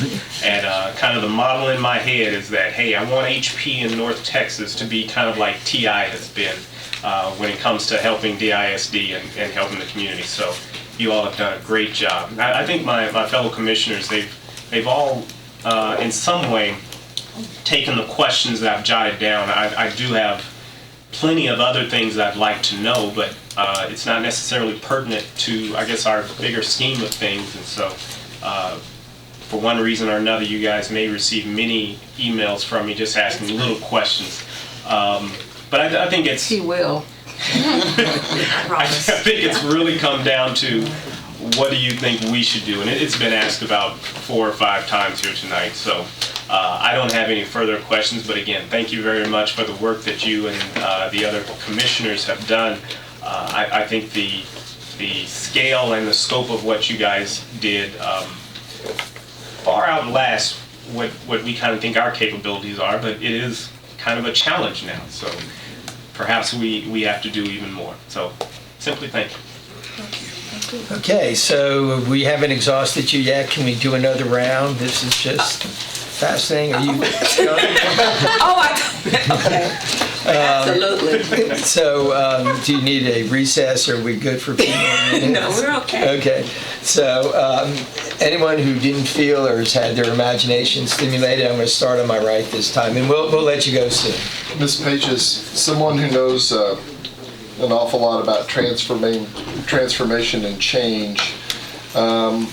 If you were looking at a situation, corporate or public, where there is low morale and the workforce feels threatened, and there's a low percentage of buy-in for that transformation and change.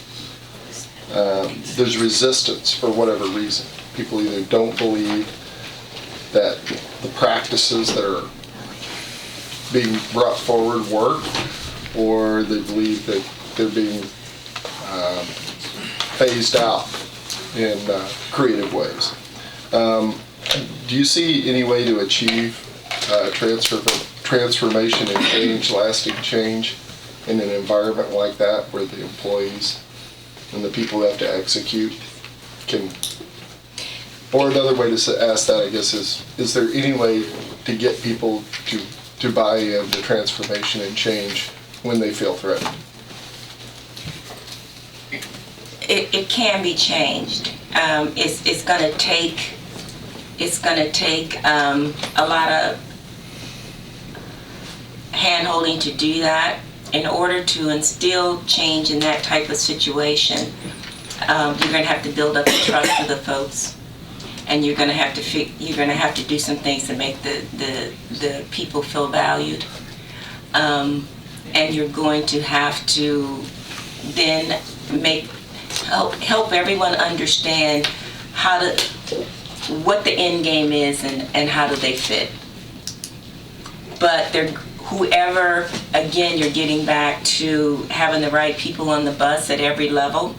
The leadership, they have to believe in the vision of the leader. I mean, you've got to establish, and they have to trust that whatever that vision is and however that's going to work, that they are going to be a part, they understand it.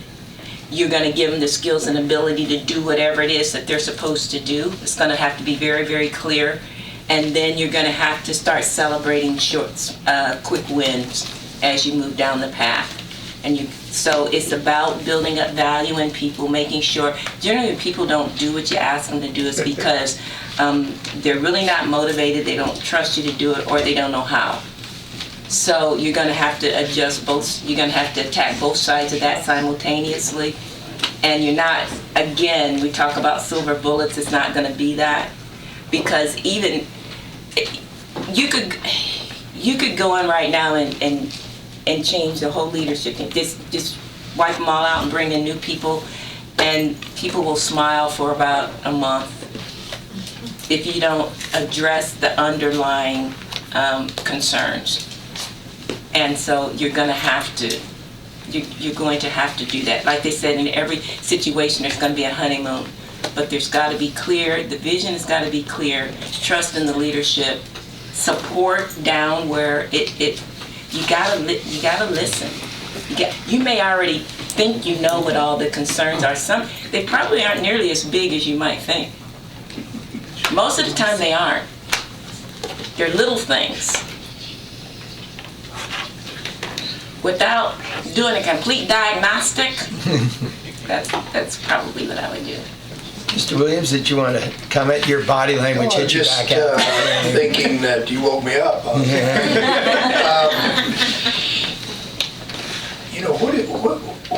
Why are certain companies or organizations highly successful? In the end, I think it's about the culture. It's fun to be there.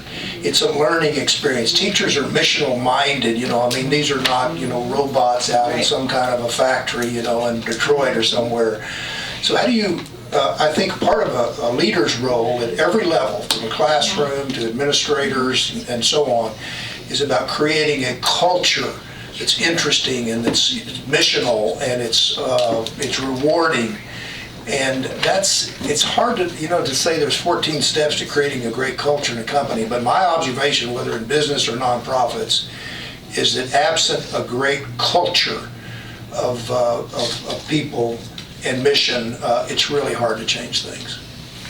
Hey, So I would just say, in addition to what Tom said, it's the principle stupid, I would say it's the culture stupid. okay. Commissioner Eisen, did you want to? Yes, I did. Thank you.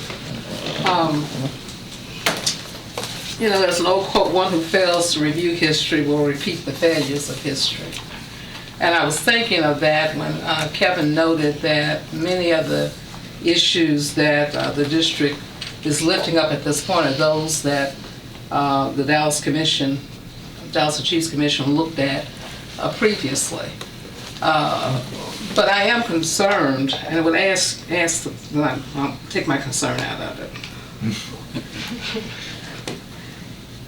I would ask, given that you've already covered a lot of this ground successfully, I mean, the data is very clear that there was steady progress. And one of the areas that we have to, 4 areas that we have to look at is governance, curriculum, accountability, and budget. So that the failures of history do not continue, what would your advice be to us as we, again, make recommendations to this Board of Trustees? And it's unfortunate that both Mr. Mishke and Ms. Foreman have left the room. I want to go on record with that. But what would your recommendation be to us as we either give recommendations to this board or write a charter? And I've heard you say that a charter is not going to help Don something. Clearly, it's probably more on recommendations. We cannot continue to go around this cycle of success, failure, because the kids are the ones who are suffering. And you said you were going to I get emotional when I think about what's happening to our children. What is the call to arm? I heard you talk about the whole community coming together, but there are 9 folks that sit at this table making decisions monthly about what's in the best interest of children. They have the same data that we have. Several of them, as Edwin noted, were on the board at the time that this information, this very rich, robust information, as young Blackburn said, was made available. I guess for me, my frustration is where do we go from here to make sure this makes sense for kids and for teachers? Because right now, none of this is making sense. 5,000 employees leaving. Achievement going down the drain. And yet we know that for 5 years, there was steady progress and achievement for kids. There was mission, a sense of mission and culture within this district. How do we get that back? Because I will tell you, we're on a path to destruction as sure as my name is Shirley Juanita Eisenhusen. You've added another name. That's all. Don't you gavel me. You were taking a deep breath. I thought you were. No, I love it, but I don't like the gavel. All right. While we have these 2 great minds before us, I think that's an important opportunity for you to speak to us and to this board and to this city. We cannot continue down the path we're going. It's as simple as that. You know the problem. Thank you. Ms. Newsom, I'm see if I can articulate what I think, which is unlikely. I think there's a real shift underway in America that is undermining institutions of all different kinds because the common good is not that often discussed anymore. Now, when I came to Dallas in 1966 and was involved in the civic as well as the business community, I felt that the leadership of the business community, of the neighborhood communities, of the institutions like the ISD were very much about the common good. Now, I don't necessarily see that today in Dallas, and it isn't limited to DISD or some of the people who are advocating some of the changes in DISD. Perhaps I'm wrong, maybe it's just an old man that's grumpy. But I think unless we get a common sense of the common good of Dallas, which means a very strong public education system, not simply a way for people to make some money, which is what I see happening now. I may be wrong, but that's what I see. I think the corporatizing of public education is one of the most risky bets in the history of America, and that's what's going on around the country right now. So I think that there's a model, and how do you say, well, okay, great, how do you get people thinking about the common good with the amount of issues and corruption and we have on all sides of the table everywhere? So I have a larger concern, which I would say at root is a spiritual concern about the well-being of America. And I don't know how you tackle that. I've certainly failed to do so, and I'm not sure the churches are much better at this than anybody else is. But I think until we get at some of those root issues about what is in the best interest of America, short-term and long-term. And I don't see a lot of long-term thinking. And I think until we get to that we're all, I mean, I so admire the amount of time and investment you all are putting into this. And but I'm questioning myself whether or not on all kinds of front in America today, the common good is at the core of what this country's about today. Then the democracy will minimize. I think it's at risk. It's my own very much view. at risk if the And common good is not there. I'm not a, end of the world or type. So, in piggybacking on what Don said, the one thing that when I worked at TI, you see they make very high-powered chips. I mean, they power everything. But a chip starts from a grain of sand on a beach. It gets processed and heated and reprocessed and cooled and heated. So it's very, very fundamental. It's real basic. And then all the stuff happens to it, right? So I believe there's some real fundamental questions when you talk about the 9 members. What is your motivation? Don't give me education speak. Don't give me all the buzzwords. Don't look up the books.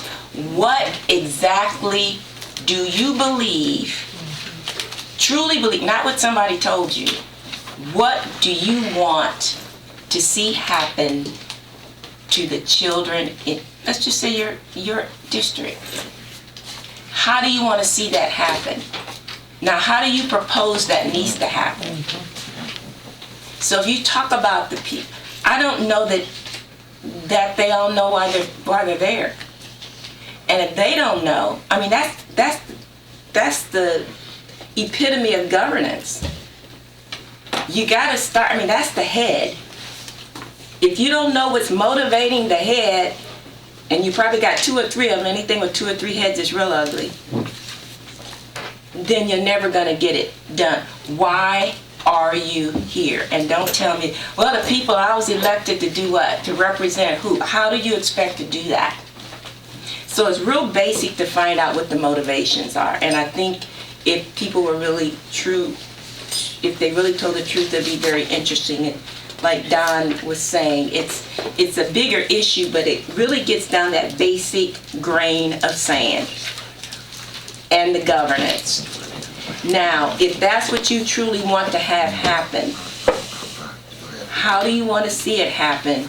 And who do you want to do it? How are you going to look at all your leadership from top to bottom? What do they look like? What skills do they possess? How does it work? And I will tell you that the element of fear is very short term. I don't care, because I've gone through at TI, I worked at 3 Fortune 100 companies. And it's had all kinds of different leadership styles all the way up. And the element of fear is very short term. You get great, great results short term. But in the long term, it's still people. Thank you. Can I go? Yes. Okay, thank you. Yes. Yeah. Okay, I finally got something. Pardon me, I've only been a parent of the DISC. This is my 2nd year, a year and a half actually. So I've seen the numbers. Bill has plenty of times to point them out to me. But I've never seen them, although I do the culture. We use it at our school a lot, and we see the surveys and stuff, and they do work. So thank you for that. I didn't know that was y'all. My question for you is that you said that you had parents in your meetings. I'm a big parent person. I'm all for the parents and obviously our kiddos. So I wanted to know one thing, what do you recommend that we can do to get parents more involved? Because when I started as a parent in the district, I was told parents don't come. Parents don't care, they don't volunteer. And then I was also met and not welcomed by principals and staff and that didn't really want to speak to parents, you know? Then we feel like they're not listening. So if they're not listening, why should I care? I'm just gonna focus on my kid and who cares about everybody else, right? And then also, you know, I talk to parents. I don't talk, obviously I do talk to the teachers too, but I focus more on parents and the kiddos because ultimately I think we as parents are the ones, the boss of everybody else. You know, we're the ones looking out for our kids. And we feel that even the leadership right now is not looking out for our kiddos, like you mentioned. They are looking out for God knows who, somebody else, but not our kids. You know, they're out there with their personal vendettas, not focusing on how our kids are not getting educated, or that we have 100 of 8th graders that are 17-year-old and not going to be able to graduate, you know, and are feeling that they're going to be dropping out. So I guess my question is, what do you think we can do now, whether it be the charter or not, to get the parents involved and those community members back? And you know, I'm on plenty of SBDMs all over the districts, and one thing that I hear is that, you know, why are we here for? You know, it looks like this SBDM meeting is more to see what, you know, what people are doing at our community, so we let everybody else, hey, we're having a carnival here, blah, blah, blah, but we're not really doing anything anymore because nobody in the district is listening to us. And so, but that's not just of now. I mean, I'm talking about parents that have been in the district for many, many years. I'm talking to about parents that have kids in elementary school, middle school, and high school.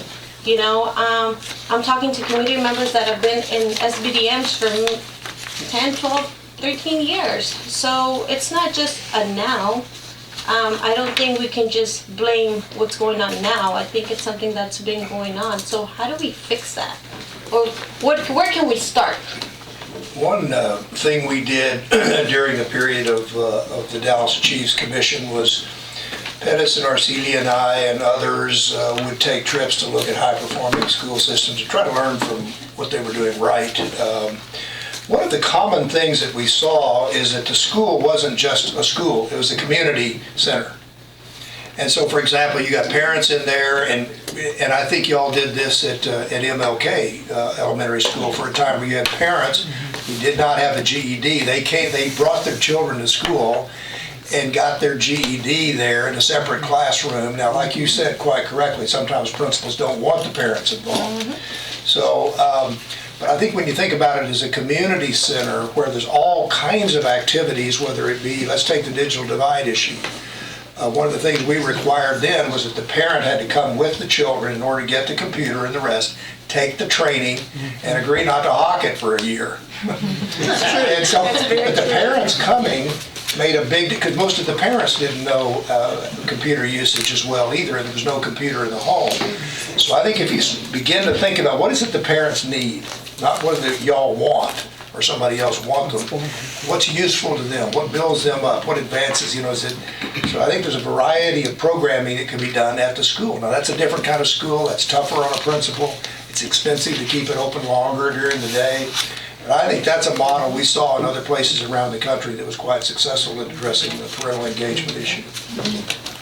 I think in addition to that, I'm not sure we take enough time to understand the different cultures that we're working with inside the district.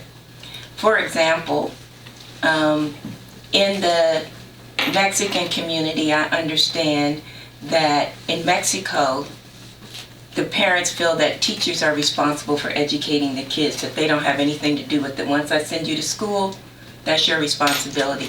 You have a lot of Mexican immigrants that probably come to the country thinking the same way. Those parents you would approach a little bit differently than say perhaps the parents that are intimidated by the school, because there's studies that say after about the 3rd grade that most of the parents can't help their children, and they're afraid that they come to the schools and the teachers or the principals or somebody are going to ask them some questions that they can't answer.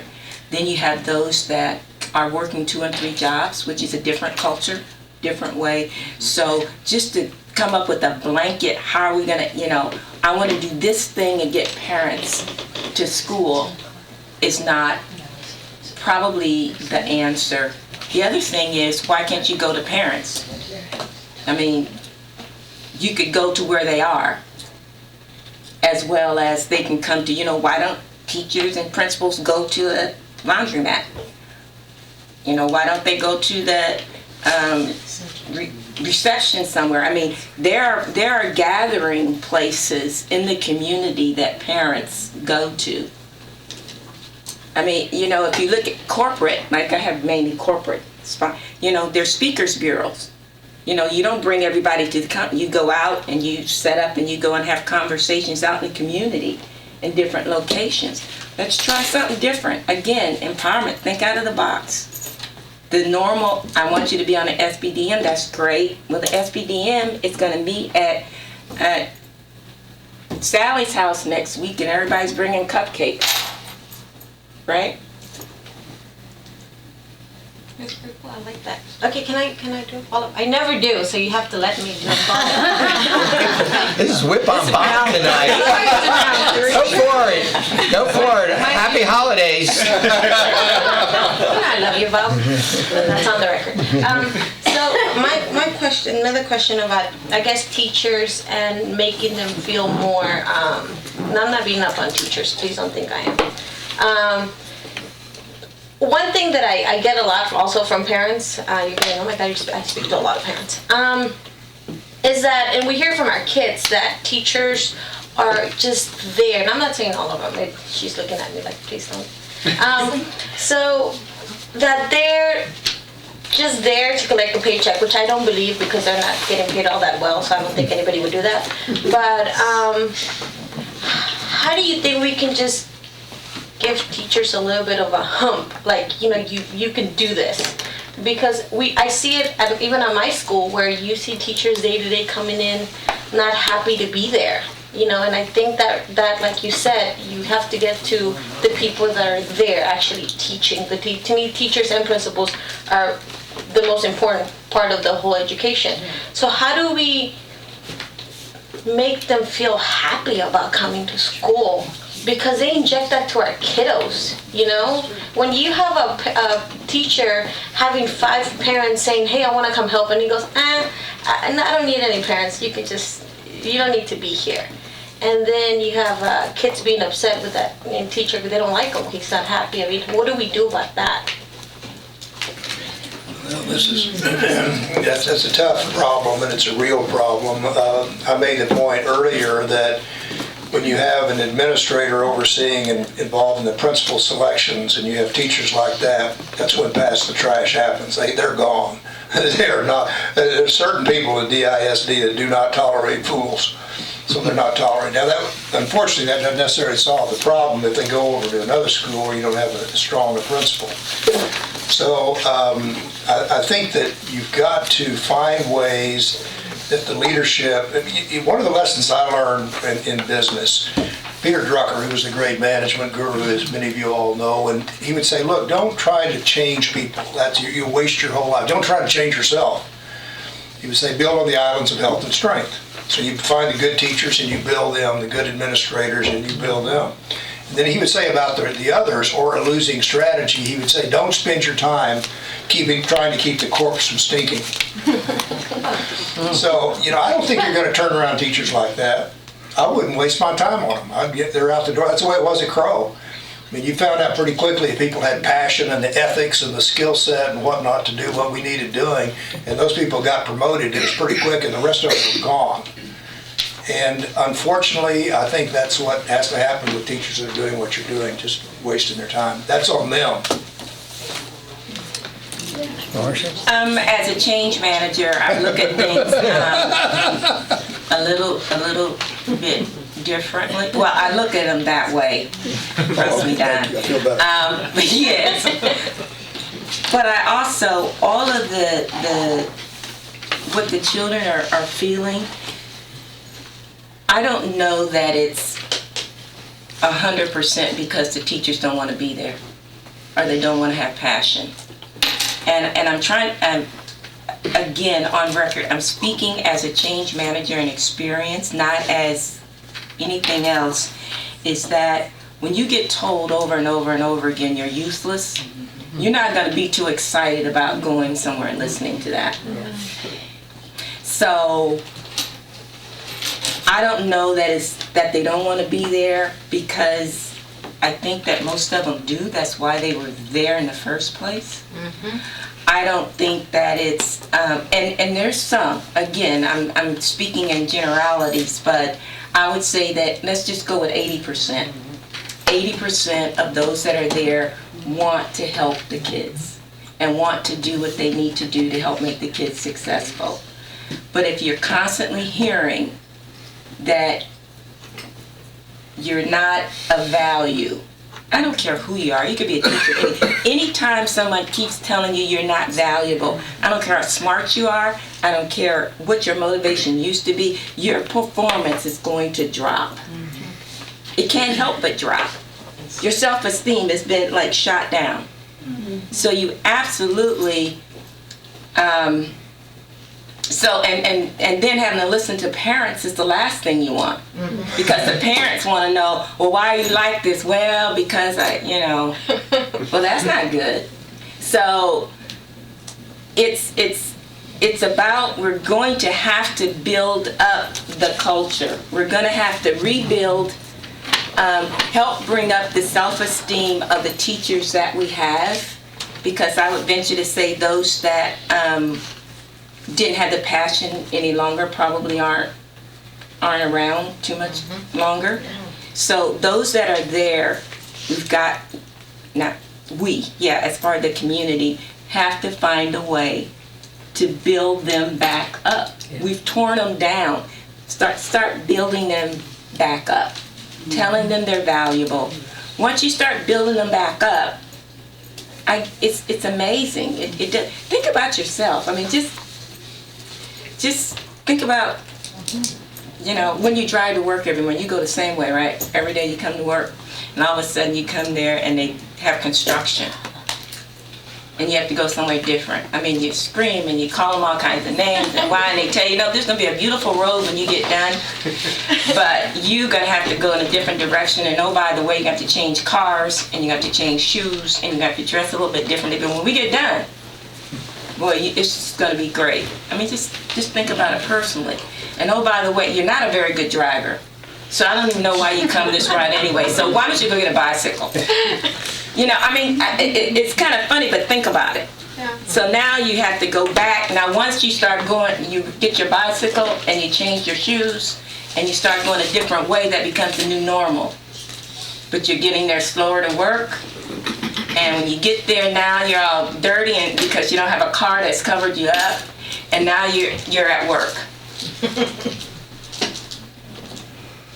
Same. Thank you. The hour's going late, but so I'm going to hold the question. Just for the record, though, I know Mr. Williams. Yes, for sure. Didn't see your hand. Sorry. Part of this is a comment. This is my 20th year in the district, so I've been here a long time. I taught Dr. Moses' students' son. I taught Dr. Hinojosa's sons. And I can tell you that my experience of having the superintendent in the building, I didn't know or care if he was there. He might be going to the baseball game.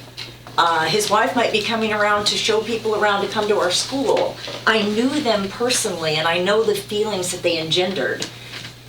And now we have text alerts and people running through the halls saying, they're here, oh my God, they're here. And everybody's freaking out, somebody's got,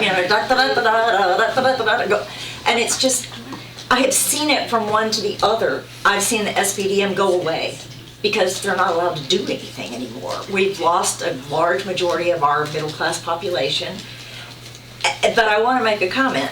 I was so angry about Dallas Achieves. Oh my God, I thought it was the worst thing in the universe. Were you My the one that dear gave me God. that thing that says, so goes it, you go too? Probably so. And I got zinged by the CEI in a really strange manner.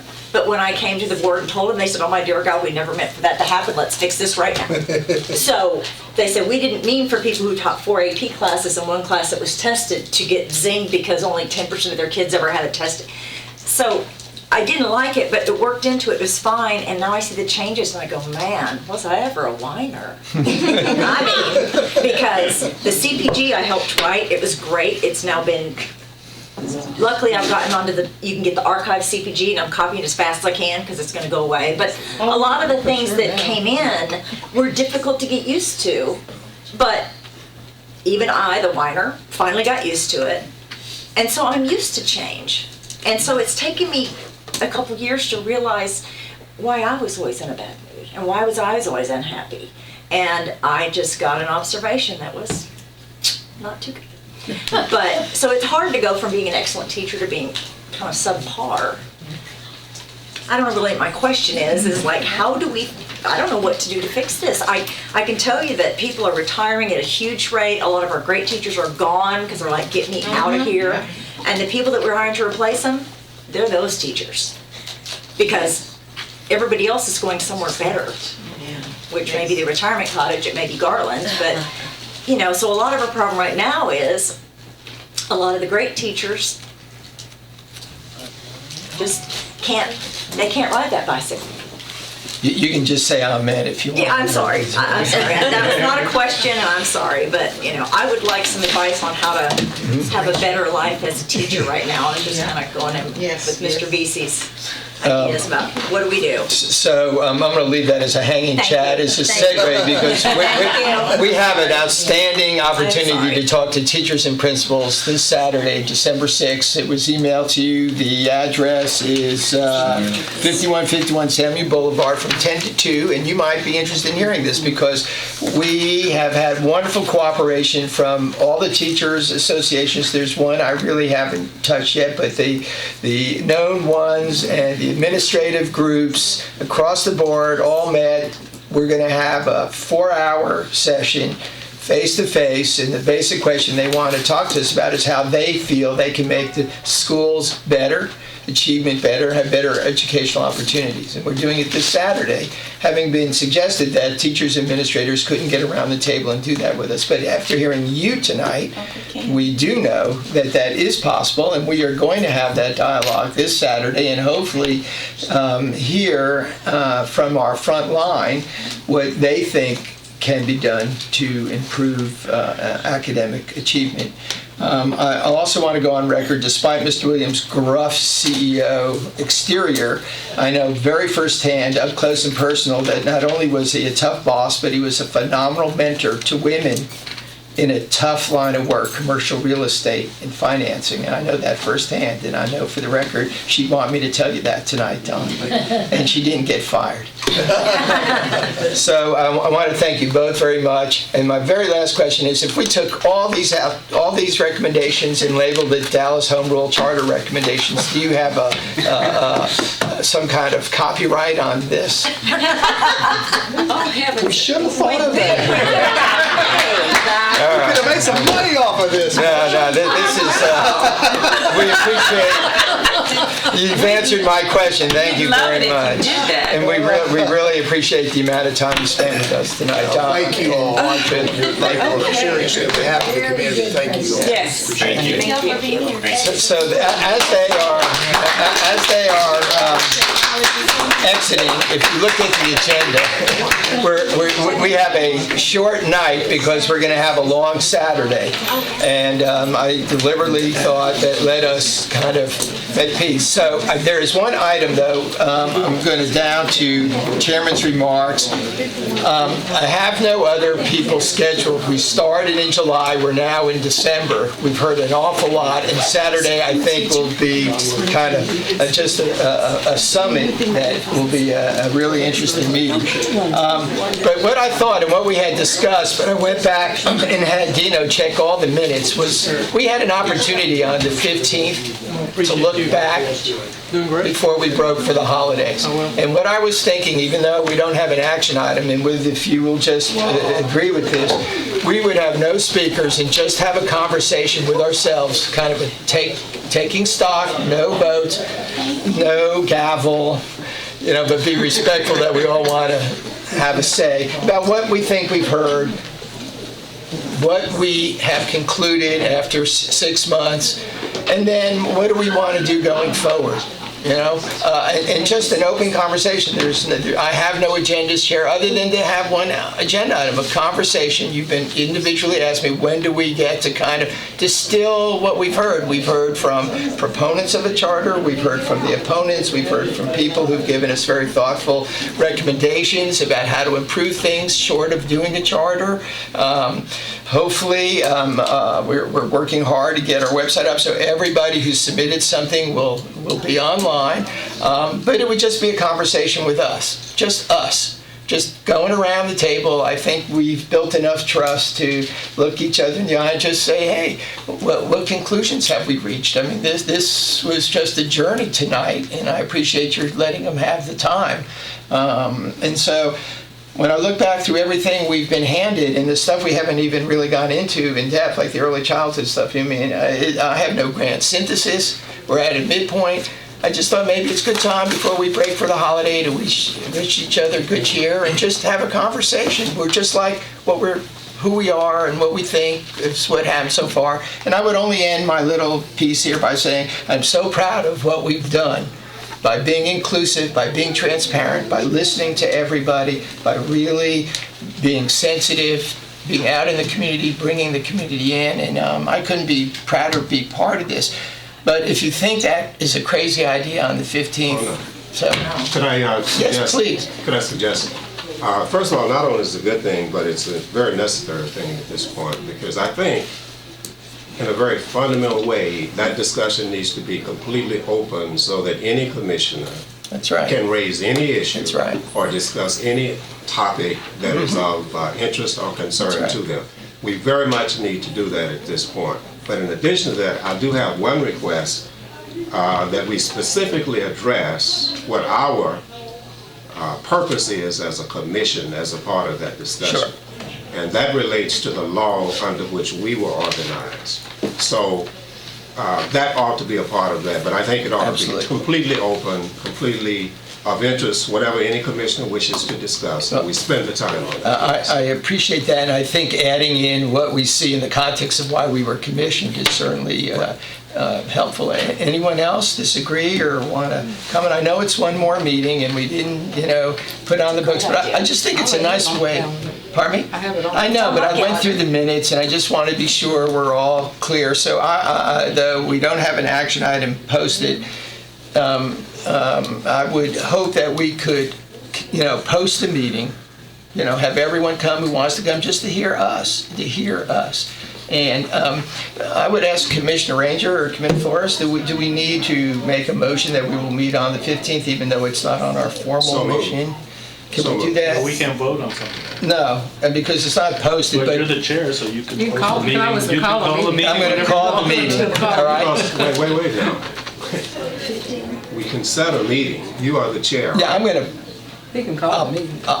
So he'll post it. I want to get a sense. But you're going to set it on the 15th? Yes, on the 15th. I just want you to be sure it's on your calendar. And we're going to be respectful listeners. It'll be a very light gavel. If we get done by midnight, that'll be good.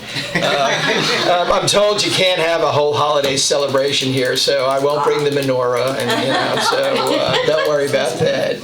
I'm just a little tongue-in-cheek, everybody. I actually have a request. Yes, ma'am. Could we dress down a little bit for the Saturday meeting?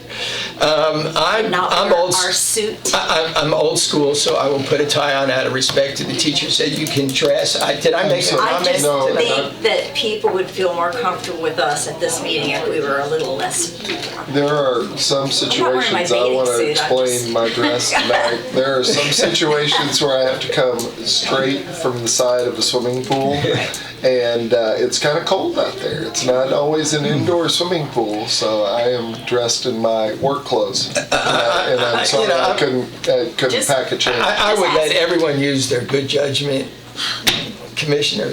No, I just wanted to, I think the chair is already aware of this. I had a previous commitment for the 6th, so I will not be joining you all on the 6th, but I know that you all will represent my views very well and take good notes so that I can hear what the teachers and the administrators are having to say. And thank you for that. It's going to be broadcast. It's going to be recorded. And I hope the district informs the media. Well, I'm also going to be unable to attend. My daughter has her 16th birthday. Well, mazel tov. I mean, congratulations. That's fantastic. So I'm sure we'll have a quorum, and dress dress however you feel is appropriate. With no further business, I take a motion to adjourn. Okay, we have a motion and a second. All those in favor say aye. The meeting is adjourned at 8:26. It was. So did I. But I don't want to dress up.